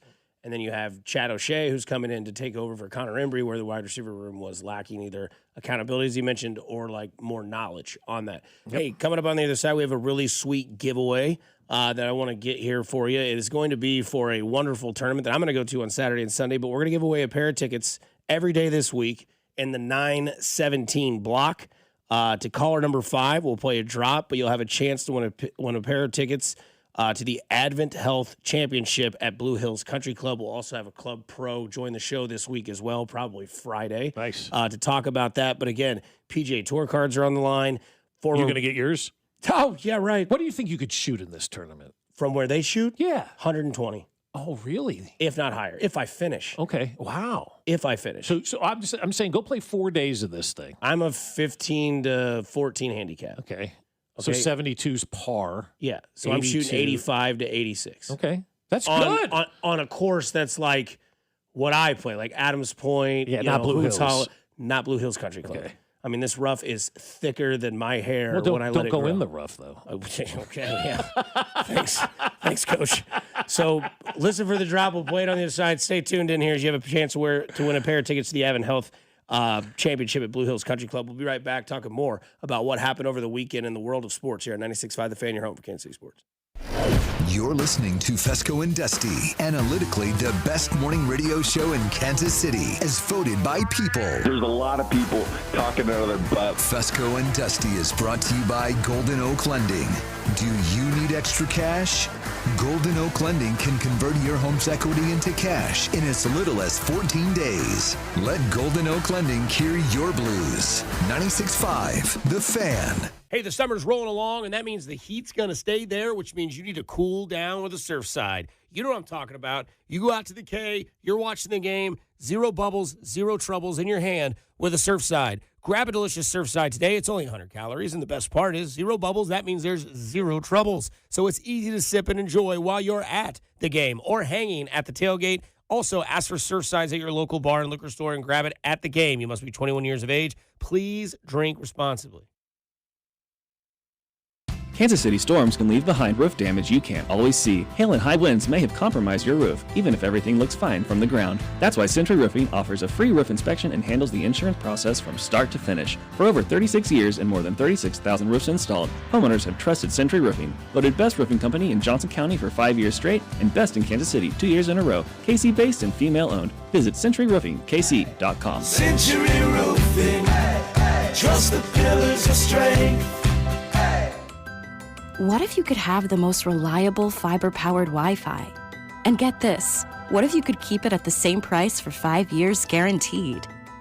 Now through August 24th, new Xfinity customers can get our best price on gig Wi-Fi this summer before it disappears. Just $50 a month for 5 years. No annual contracts, no hidden fees, and our best equipment included. Plus, get online in minutes with same-day Wi-Fi. It's Wi-Fi that finds and fixes problems before you even notice them. Like super intelligent Wi-Fi with a 6th sense. Plus, it keeps you protected from online threats. And get Peacock Premium included for 2 years. Lock in your price and unlock the possibilities. Get it now at Xfinity.com. Xfinity. Imagine that. Restrictions apply. Requires paperless billing and auto pay with stored bank account. Taxes and fees extra. Speeds vary. use of fiber coaxial cable. Learn more at xfinity.com/same-day Wi-Fi. Telly Tire and Auto Center's biggest sale of the year is back. The Tires at Cost sale. That's right. You pay what we pay, plus mounting and balancing for only $30 per tire. Reserve yours at TELLETire.com. Take care of your car. Take it to Telly. Additional charges apply for tire disposal and road hazard warranty. A burrito, it's fire. Hi, this is Maya. And I'm Antonio. And the little thing we love about the Chick-fil-A hash brown scrambled burrito is that it fuels our morning. It's the full package. You have the chicken, you have the eggs, and then you add these hash browns for a nice little crunch. The chicken's always nice. It's crispy, it's juicy. And the cheeses, they melt together in a beautiful way. And it gives me energy. It's perfect. Order the Chick-fil-A hash brown scramble burrito and Simply Orange Juice on the Chick-fil-A app today. Real guests paid for their testimonials.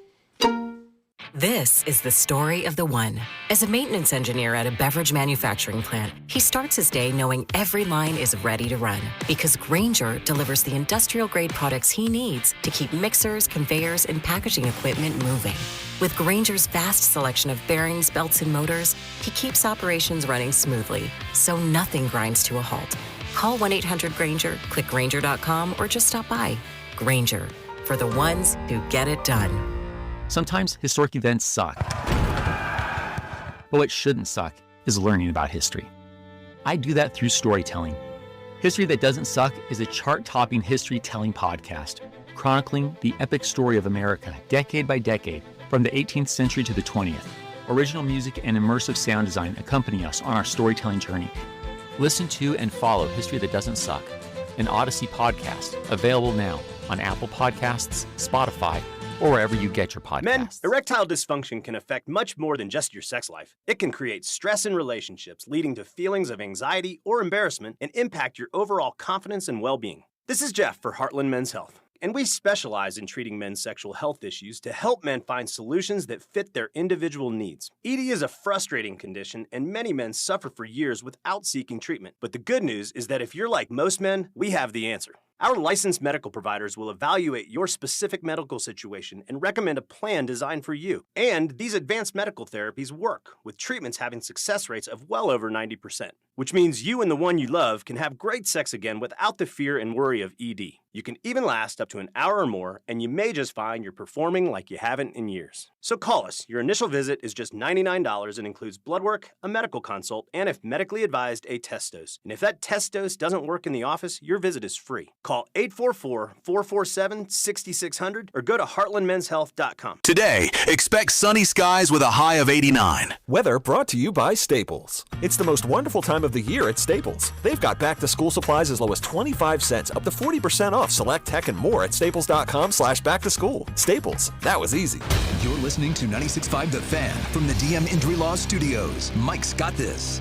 Car, truck, or motorcycle wreck? Remember, Mike's got this. 816-888-7500. Mike's got this.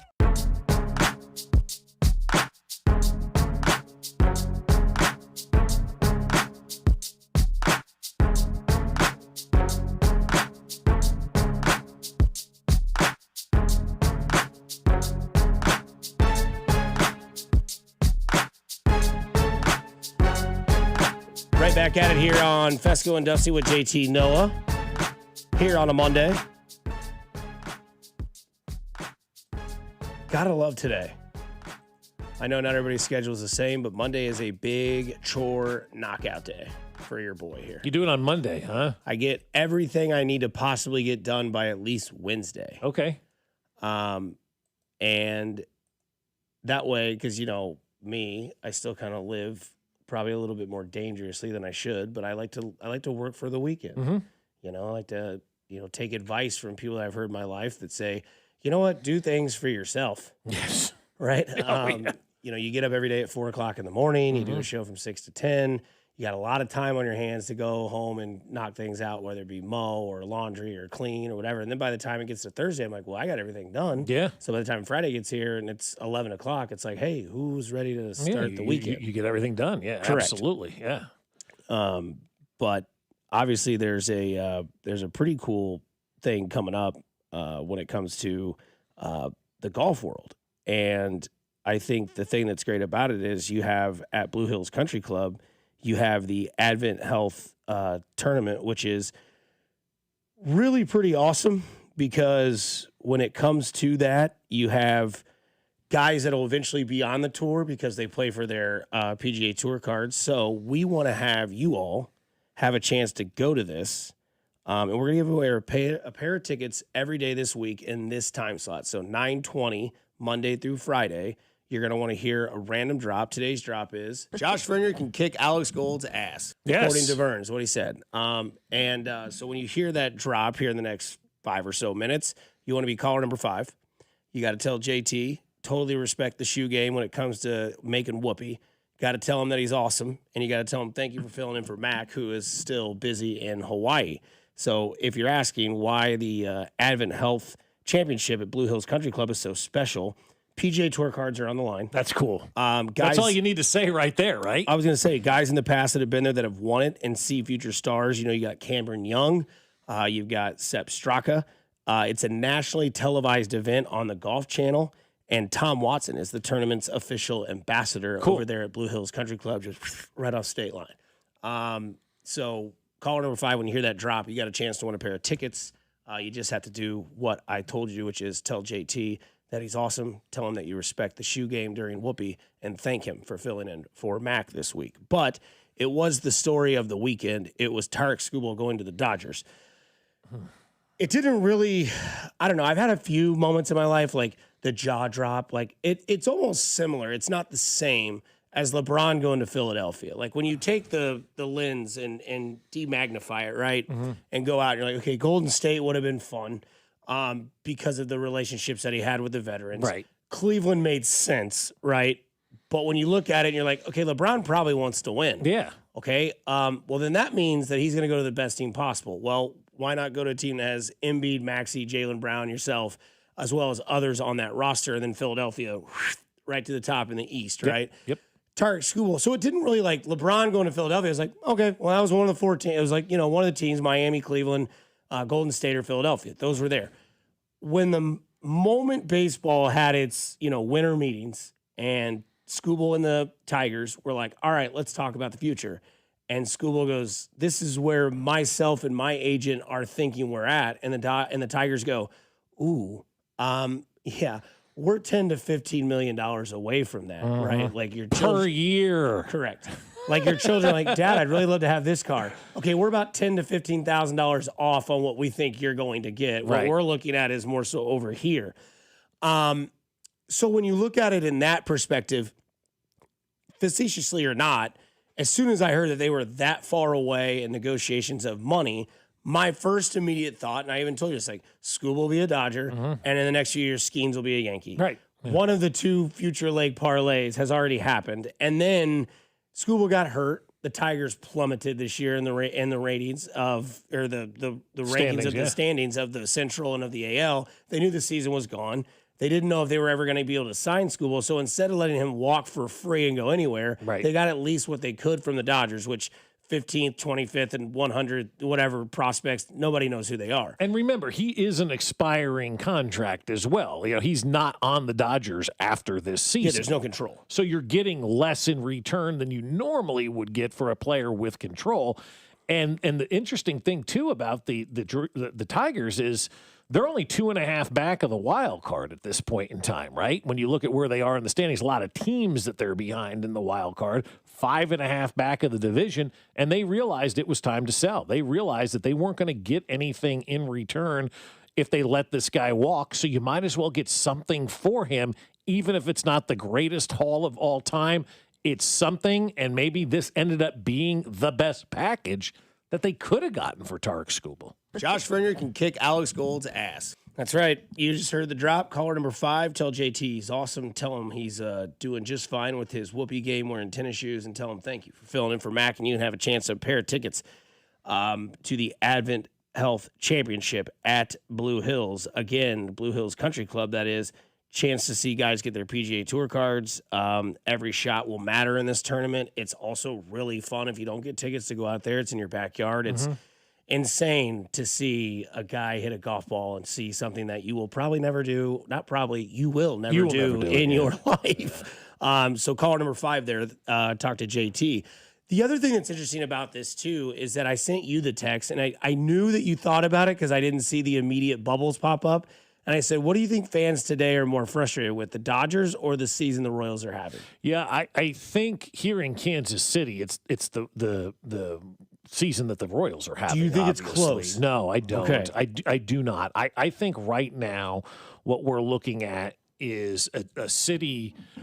Look, I don't even know if disappointment is the right word anymore that people have. Disgusted with the Royals is where people are. Done with the Royals is where people are. Not a story, not a topic is where, like, people are pissed off, really, and they should be. So I think here in Kansas City, people are more angry at the Royals, obviously, for failing to show up for a season in which they bamboozled and swindled us and told us they were going to be a good team, and now they're 21 games under 500. So I think here in Kansas City, obviously, more people are ticked off at the Royals. I just don't think anybody should be mad at the Dodgers. The Dodgers are playing within the rules of the game. Mm-hmm. Be mad at the rules of the game, not the Dodgers, Yankees, Cubs, whoever else is participating, in this, the Mets.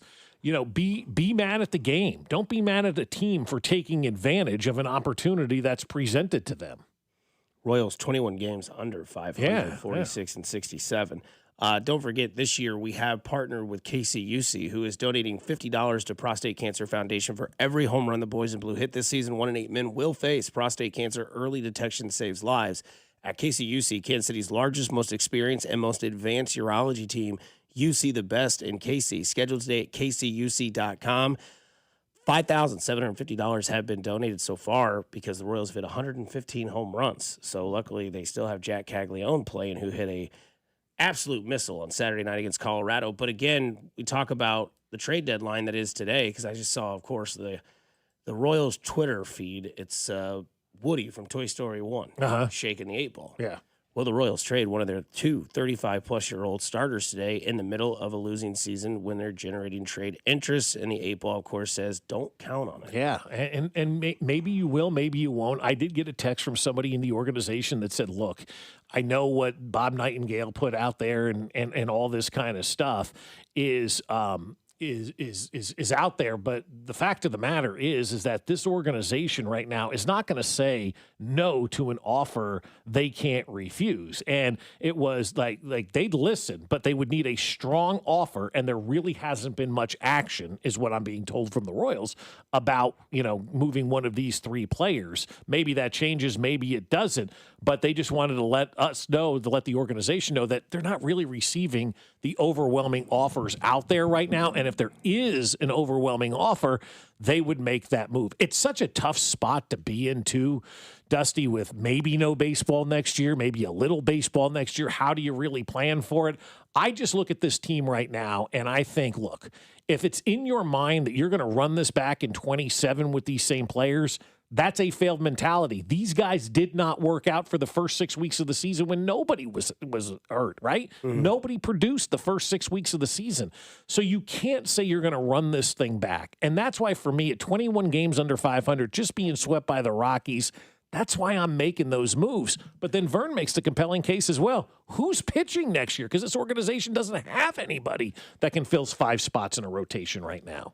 The Avila injury is obviously one that weighs. I know that there are some people out there that are like, well, if you're, bracing on that guy to be one of your starters next year, then the season's already lost. Well, he's going to be one of your guys that he's going to have to be a starter. Especially if you want one of these dudes traded, yeah. Correct. Noah Cameron, Stephen Kolek's going to be out for quite some time next year, we think. Cole Reagan's, we're done hoping to see what he can give us at least for a while, because he's going to be out until at least the All-Star break next year with the surgery that he's having. Right. And then I can't imagine Bubic is back, and then you're going to bring back Waka and Lugo as of right now.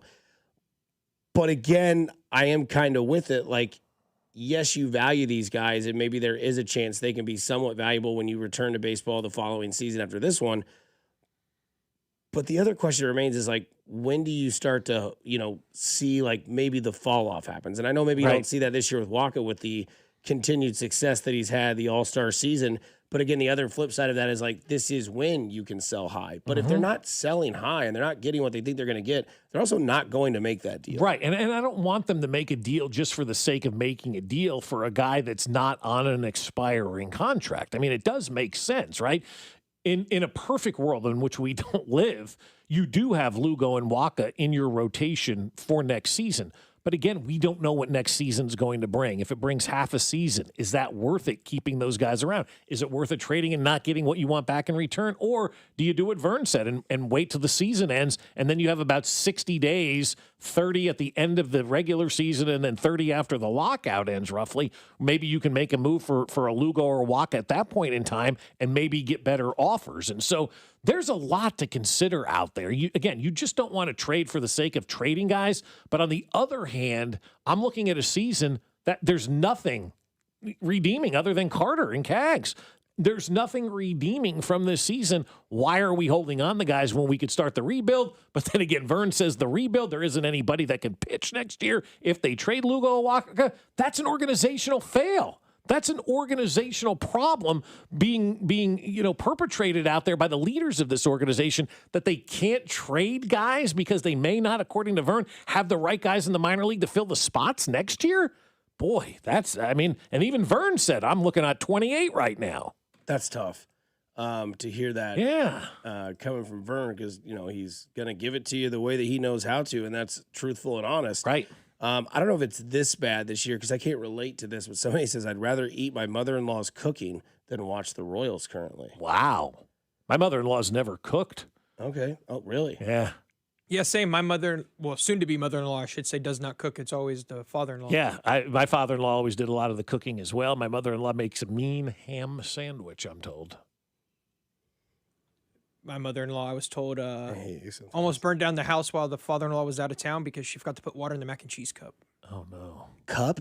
Yeah, the little cups you put in the microwave, yeah. Oh, my. Yeah. And the first thing it says is add water. Add water. Yeah, it's like number one on the list. Like, even my kids can figure that out. That's pretty bad. Makes a mean ham sandwich. Well, I mean, I never heard of this until I was on TikTok just scrolling. A tomato sandwich sounds disgusting. It's just tomato with mayonnaise. That's so weird. That's good. It's right. If you get the right, perfectly ripe tomatoes, salt and pepper, and a little mayo on white bread, that's heaven on a sandwich right there. And I don't like mayo. I don't like tomatoes. Or white bread. Well, there you go. Then you don't exactly need it. right. Yeah. Somebody says, my mother-in-law left her daughter for me to take care of. That's a good one.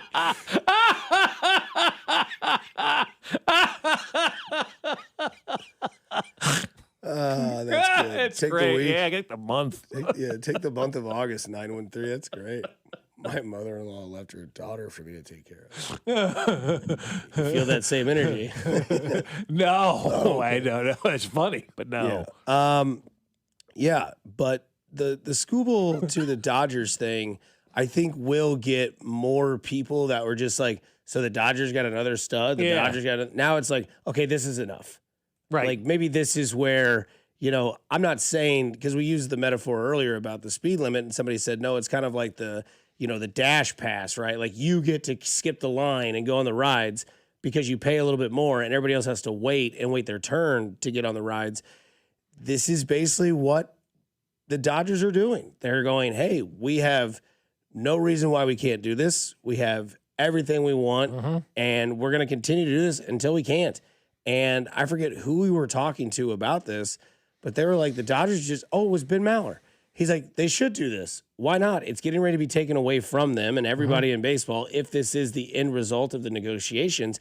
And the Dodgers do exactly what we all predicted they would do. Right. Which is letting you know that they know exactly what they're doing and doing it for the exact reason why you are thinking they are doing it. They're going all in, and they should be going all in. And if you have an opportunity to go all in a season where most likely some way, somehow, some form, the rules are going to change going forward after this one, and you're the team that's been dominating under these current rules, you're absolutely going to go all in. And I don't blame the Dodgers at all for this. I actually support the Los Angeles Dodgers for doing that. And you always look at it from your perspective instead of looking at it from the perspective of everybody else, and put yourself in the shoes of the Dodgers. These are the rules. We've got the ability to go out there and dominating these rules. So we're going to do that. If you don't like us always dominating, change the rules. Okay, hold my beer. We're going to try to get that done. And again, we asked Vern and yourself. I said, Dodgers or the field. Both of you said the field because obviously the odds are better. Yeah. But Vern and you both kind of paused, deep breath, like,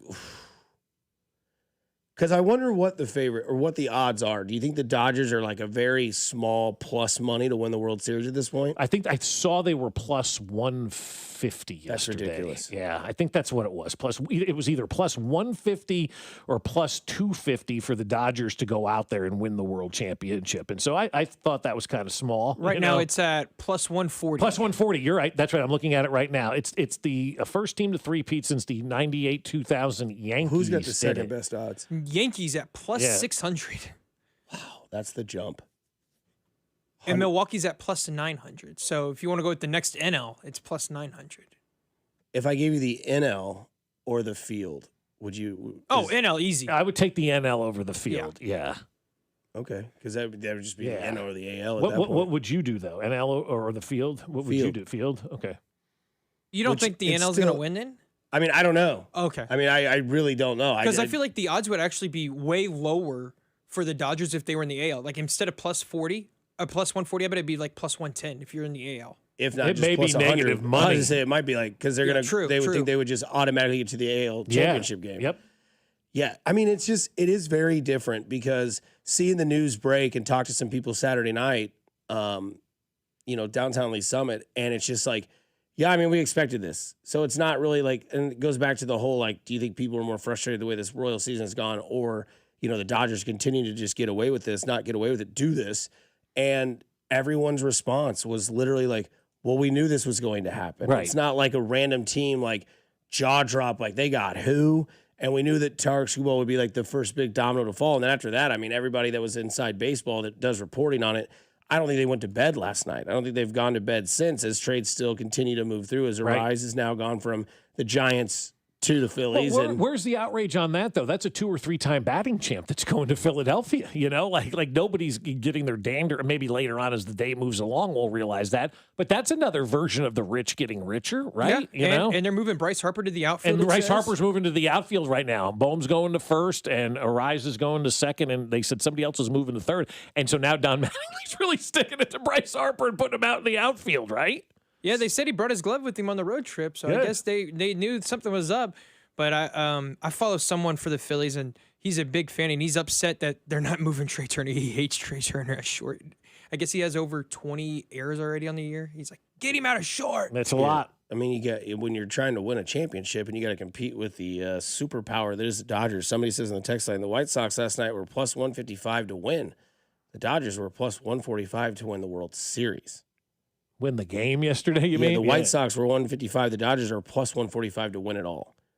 So a game versus a championship has worse odds than that's where we're at. And I think that's the best part about it is Bob's reaction. The Dodgers are laughing in the faces of everybody else. Yes. And nobody's doing anything about it. So maybe this is, the straw that breaks the camel's back, the Scooble that breaks everything. Is like, because now you look at, because Vernon did bring some light to it. That rotation, name-wise, looks fantastic. But with Glasnow and Snell on 60-day IL, they still have to get ramped up and get ready for the postseason. Ohtani's knee, how valuable is Ohtani to you? Do you want him to pitch or do you want him to just be in that lineup every single day? And then obviously Skubal and Yamamoto are there. They still have Roki Sasaki, who's a great young pitcher, and they're on their team right now.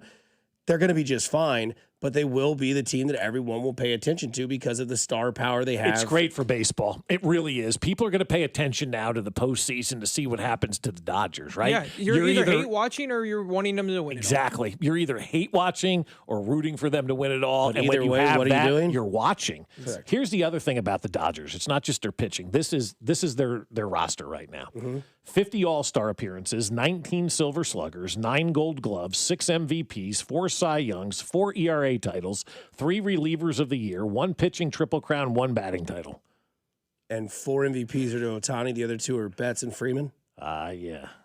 Freeman's got an MVP, right? I think so. With Atlanta? Well, yeah, I think so, yeah. I know Mookie's got 1. Yeah, and then Ohtani, yeah. And Ohtani has 4, I think. Could be wrong, though. He's won 2 MVPs. For the Dodgers. Freddie Freeman has. Freddie Freeman's won 2? Yeah, he won one with the Dodgers in 24 and one in 2020, it says. That's right. He dominated 24 with that. That was the year he signed in L.A. and didn't want to do it, and then had that World Series that was just insane. Yeah, he had the one that had the walk-off grand slam, and it was a beautiful call. Yep. But this trade, to me, people are over-analyzing it. This isn't like Luka getting traded out of the blue, like what happened in the NBA. We knew Scuba was going to get traded, and we knew it was going to go to the Dodgers. This isn't oh my God, it happened. No, this is going to happen. Knew this was coming. Yeah. We'll get to the Brio show of the weekend and wrap this show up on the other side here at 96.5 The Fan, your home for Kansas City Sports. Good morning, Kansas City. It's Carter Jensen, and you're listening to Fescoe and Dusty, weekday mornings starting at 6, right here on 96.5 The Fan. Brought to you by Golden Oak Lending. Do you need extra cash? Golden Oak Lending can convert your home's equity into cash in as little as 14 days. Let Golden Oak Lending cure your blues. 96.5 The Fan.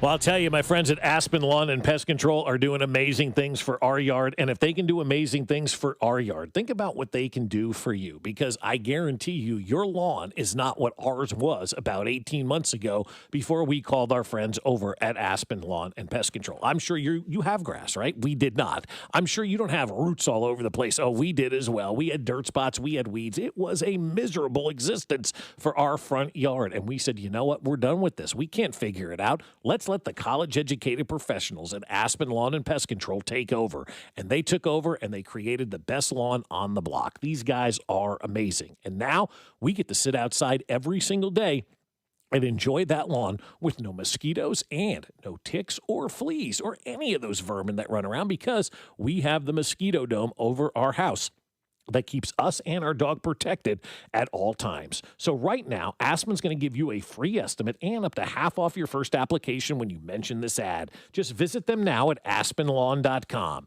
That's aspenlawn.com.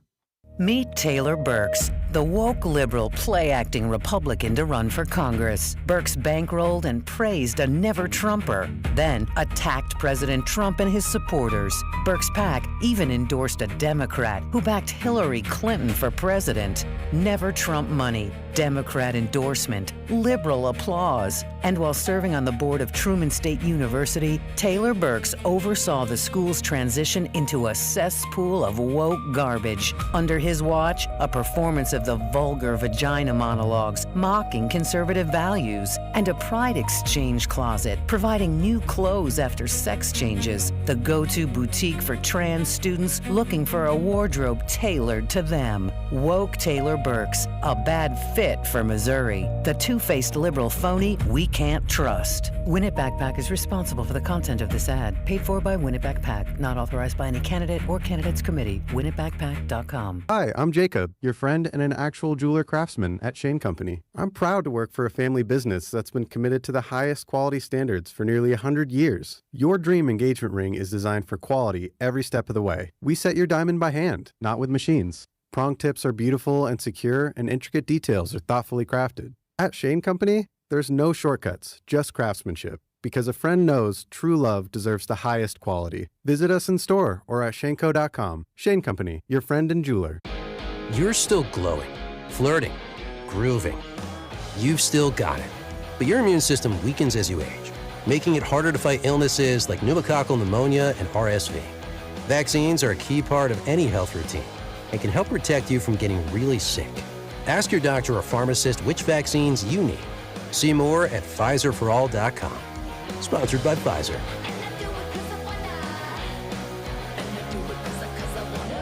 Finding great candidates to hire can be like, well, trying to find a needle in a haystack, but not with ZipRecruiter. Its powerful technology actively finds and invites qualified candidates to apply to your job. So while other companies might deliver a lot of hay, ZipRecruiter finds you the needle in the haystack. See why 4 out of 5 employers who post a job on ZipRecruiter get a quality candidate within the first day. Try ZipRecruiter for free at ZipRecruiter.com/team. That's ZipRecruiter.com/team. ZipRecruiter. Get in the zone, AutoZone. John's day is off to a slow start. So he heads to AutoZone, where he can get a battery for under $100. Lonnie, a local AutoZoner, tests his battery for free. Looks like he just needs a charge, and Lonnie does that for free too. In no time at all, John is back on the road. ready to finish the day strong. Free battery testing and charging at every store. No hassles, just help. Get in the zone, AutoZone. Restrictions apply. DQ presents the Blizzard Double Flip Deal. For a limited time, when you buy one Blizzard treat, you get a second for just 99 cents. That's 2 Blizzards, 2 spoons, 2 flavors, and 2 flips. So don't miss out on the Blizzard Double Flip Deal, available only for a limited time and happening now at DQ. Because the only thing better than a Blizzard treat is a second Blizzard treat for just 99 cents. It's a deal to flip for. The Blizzard Double Flip Deal. Participation may vary.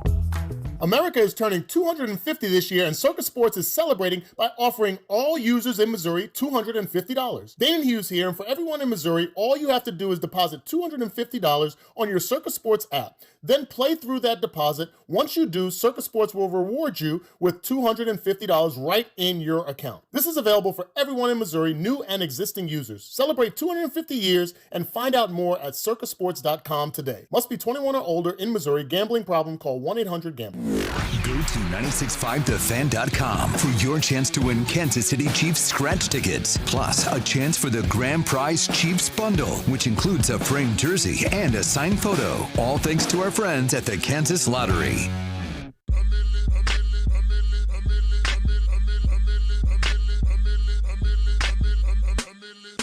All right, some news out of camp. As today is the first day of pads. Big day, yes. 2, Travis Kelce has brought back the mustache. Well, he's probably got to shave in cold water up in those dorms, you know. So he's got the Travador stashes back. 3, Kingsley Suamata-Eo will join Alex and Cody after practice is over.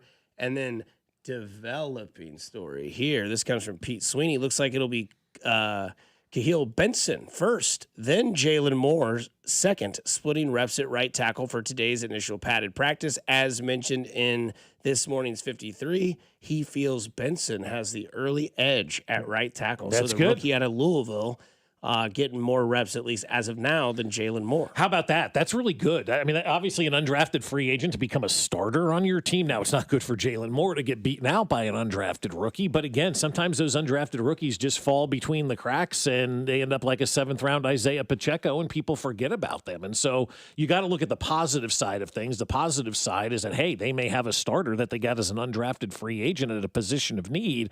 But also, why isn't Jalen Moore winning that spot? Unless the overall picture is, and we can find these questions out as they move along, they feel he's more valuable just being a swing guy for multiple positions than a starter. I don't know what the right answer is on that one, but I like the fact that Benson's competing in there. That's a good thing. It's just very interesting where you would think that today is like the first real day of practice. It's Benson starting at right tackle with pads. You know how hard that's going to be for him to get out of that starting job now?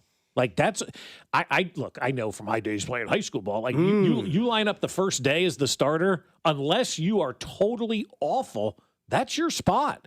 And so Benson now has got this thing kind of on lockdown. I'll be interested to see how much Jalen Moore is able to push him. But I also like the fact that there's competition at a position that needs it, you know? No doubt. JT, let's get to the brioche of the weekend. Big brioche guy. Love that. Yeah, good take.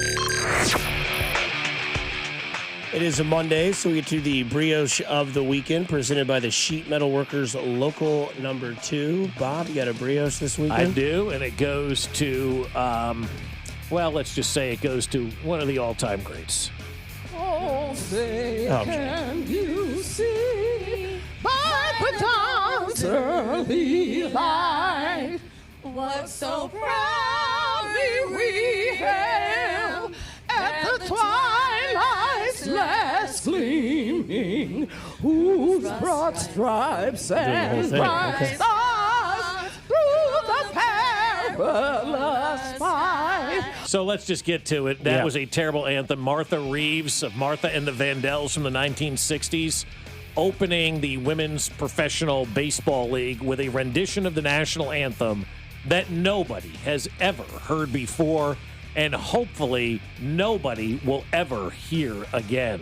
O'er the land of the free and the home of the brave. I mean, it's unbelievable. Man, oh man. As a quote from Pierce Brosnan in Goldeneye, who strangled the cat? JT, you got a brioche of the weekend? So brioche for the weekend, I thought meant like good thing, right? Or am I? Yeah. Okay. Yeah. I'm gonna actually. I know it's bad that I'm doing this, but I'm gonna give it to Kyle Freeland. Okay. I think it's, and I know it's against the Royals, but good for him to get a complete game in his 251st start. Went out there. He's a homeboy for Colorado. Went out there, shoved it. I know it was against the Royals, but man, good for him to get a complete game under his belt finally in his career. So Kyle Freeland, brioche of the weekend. There you go. That's a good one. No, that's a really good one. It was cool to see the worst team in baseball celebrate something that man has never do. Hey, listen, I know. Hey, we could have done that on Thursday. Yeah. Well, we didn't. Somebody says on the text, I had to take out my AirPods on that. Effing headache. I'd love to hear her talk about that anthem and what was going through her mind when she decided to sing like that. I mean, it was almost like they brought in these backup singers, and she didn't care that they were there, and she was steamrolling those backup singers. I don't know what that was. It was awful. It was horrible. My brioche of the weekend is the entire weekend. It started at 10:30 on Friday as Spec, Rob, and I all went to the upper deck thing at the Kauffman Stadium. True story. I got very close on the first hole because the first hole was like in right field, right by the foul pole. You got close to hit it. Very close. Spec thinks I did it on purpose. I can't purposely hit a golf shot anyway because the game is a little struggling this season. But we'll find it. And first shot went short right down the middle. The second one I kind of hooked and it went right around it. Would have been like a home run view. Like, so the pole's here. And it just goes. And Spec goes, you tried to do that. And I was like, no, because he said he'd pay me $1,000 if I hit the foul pole. Oh, hell, I'd be aiming for it as much as I possibly but could. nobody would have gotten free Chick-fil-A, so I passed on that. But yeah, Friday was fun. Saturday was a great night. Two of my good friends and my father, we went to Starlight. It was my first time ever going to Starlight. Cool. Yeah. What a venue. Yeah, it's cool. What a great venue. Turnpike Troubadours were amazing. There was almost like a blood How much moon was your shirt? This one, I think it was $40. That's not bad. But Not you terrible know, like, for that being on no, location. And it's got a cool little design on the back because I almost pulled my head Well, out. I asked because my daughter's up in Chicago today seeing, I think it's, name somebody. What like in the genre? realm of Taylor Swift. Olivia Rodrigo? Not this one. It's that one Ariana girl's- Grande. Ariana. I thought she pulled back. Selena from all her Gomez covers. is what I was thinking of. No, Ariana Grande. Tonight they're seeing her in Chicago. She's actually going to do the show? I believe so. Because I heard reports she I is saw the suspending same thing. shows I don't know if she due to suspended criticism. Yeah, I don't know if she suspended this one or not. But they're talking about it's merch is a big thing, and Oh, I yeah. know being a parent how much we spend on this concert merch, sure. so that's why I asked you. So yeah, we had a great time on the on Saturday night at Starlight. It was my first time ever there. I told you like last year, Mac and I first found out that Starlight was across from the Right. zoo. By the way, Starlight has a fantastic pretzel with cheese. Oh, okay. Amazing. Okay. Now, might have been a little hungry, might have had a few pops during Yeah, that that's day, fine, but like but had to still, have yeah. something to survive the rest of the night. Fantastic pretzel with cheese, maybe the best I've ever had. And then Sunday went over to my dad and stepmom's house and did an early birthday celebration. I'll be 39 on Friday. Good Lord. Right? Yeah, he's 39, brother, getting old. So did an early birthday celebration there. Talked about a future trip. Sounds like we want to go to Key West. Nice. And of course, what did my dad make? What I always ask for my birthday, raised me on Jimmy Buffett. We did cheeseburgers in paradise. And what kind of buns do we have? Sesame seed. Brioche. There you go. Oh, also Ariana Grande, last concert tonight yes. before the break. Before she does the That residency. verse line's going to be insane then. So what is today's date? August 3rd. August 3rd. August 3rd, 5th, and 6th. She's playing in Chicago. So tonight and then two more so dates. she has two more in Chicago. Yeah, 3-night okay. date there, and then she's going to be doing residency in London from August 15th through September 1st, and then she's closing it down. Okay. Yeah. Also, though, for those scoring at home about the starters, our friend Matt Derrick, first team wide receivers. Oh, it's tough. Jalen Royals, Tyquan Thornton, and Andrew Armstrong. I don't know stretch. Okay. Maybe that's his new nickname. JT, thank you. We'll continue to do this week. But go do something nice for somebody. You never know. It could change their day, their week, their month, their year. It's simply cool to care. Kansas City, stay kind, stay groovy. Stay locked in here on 96.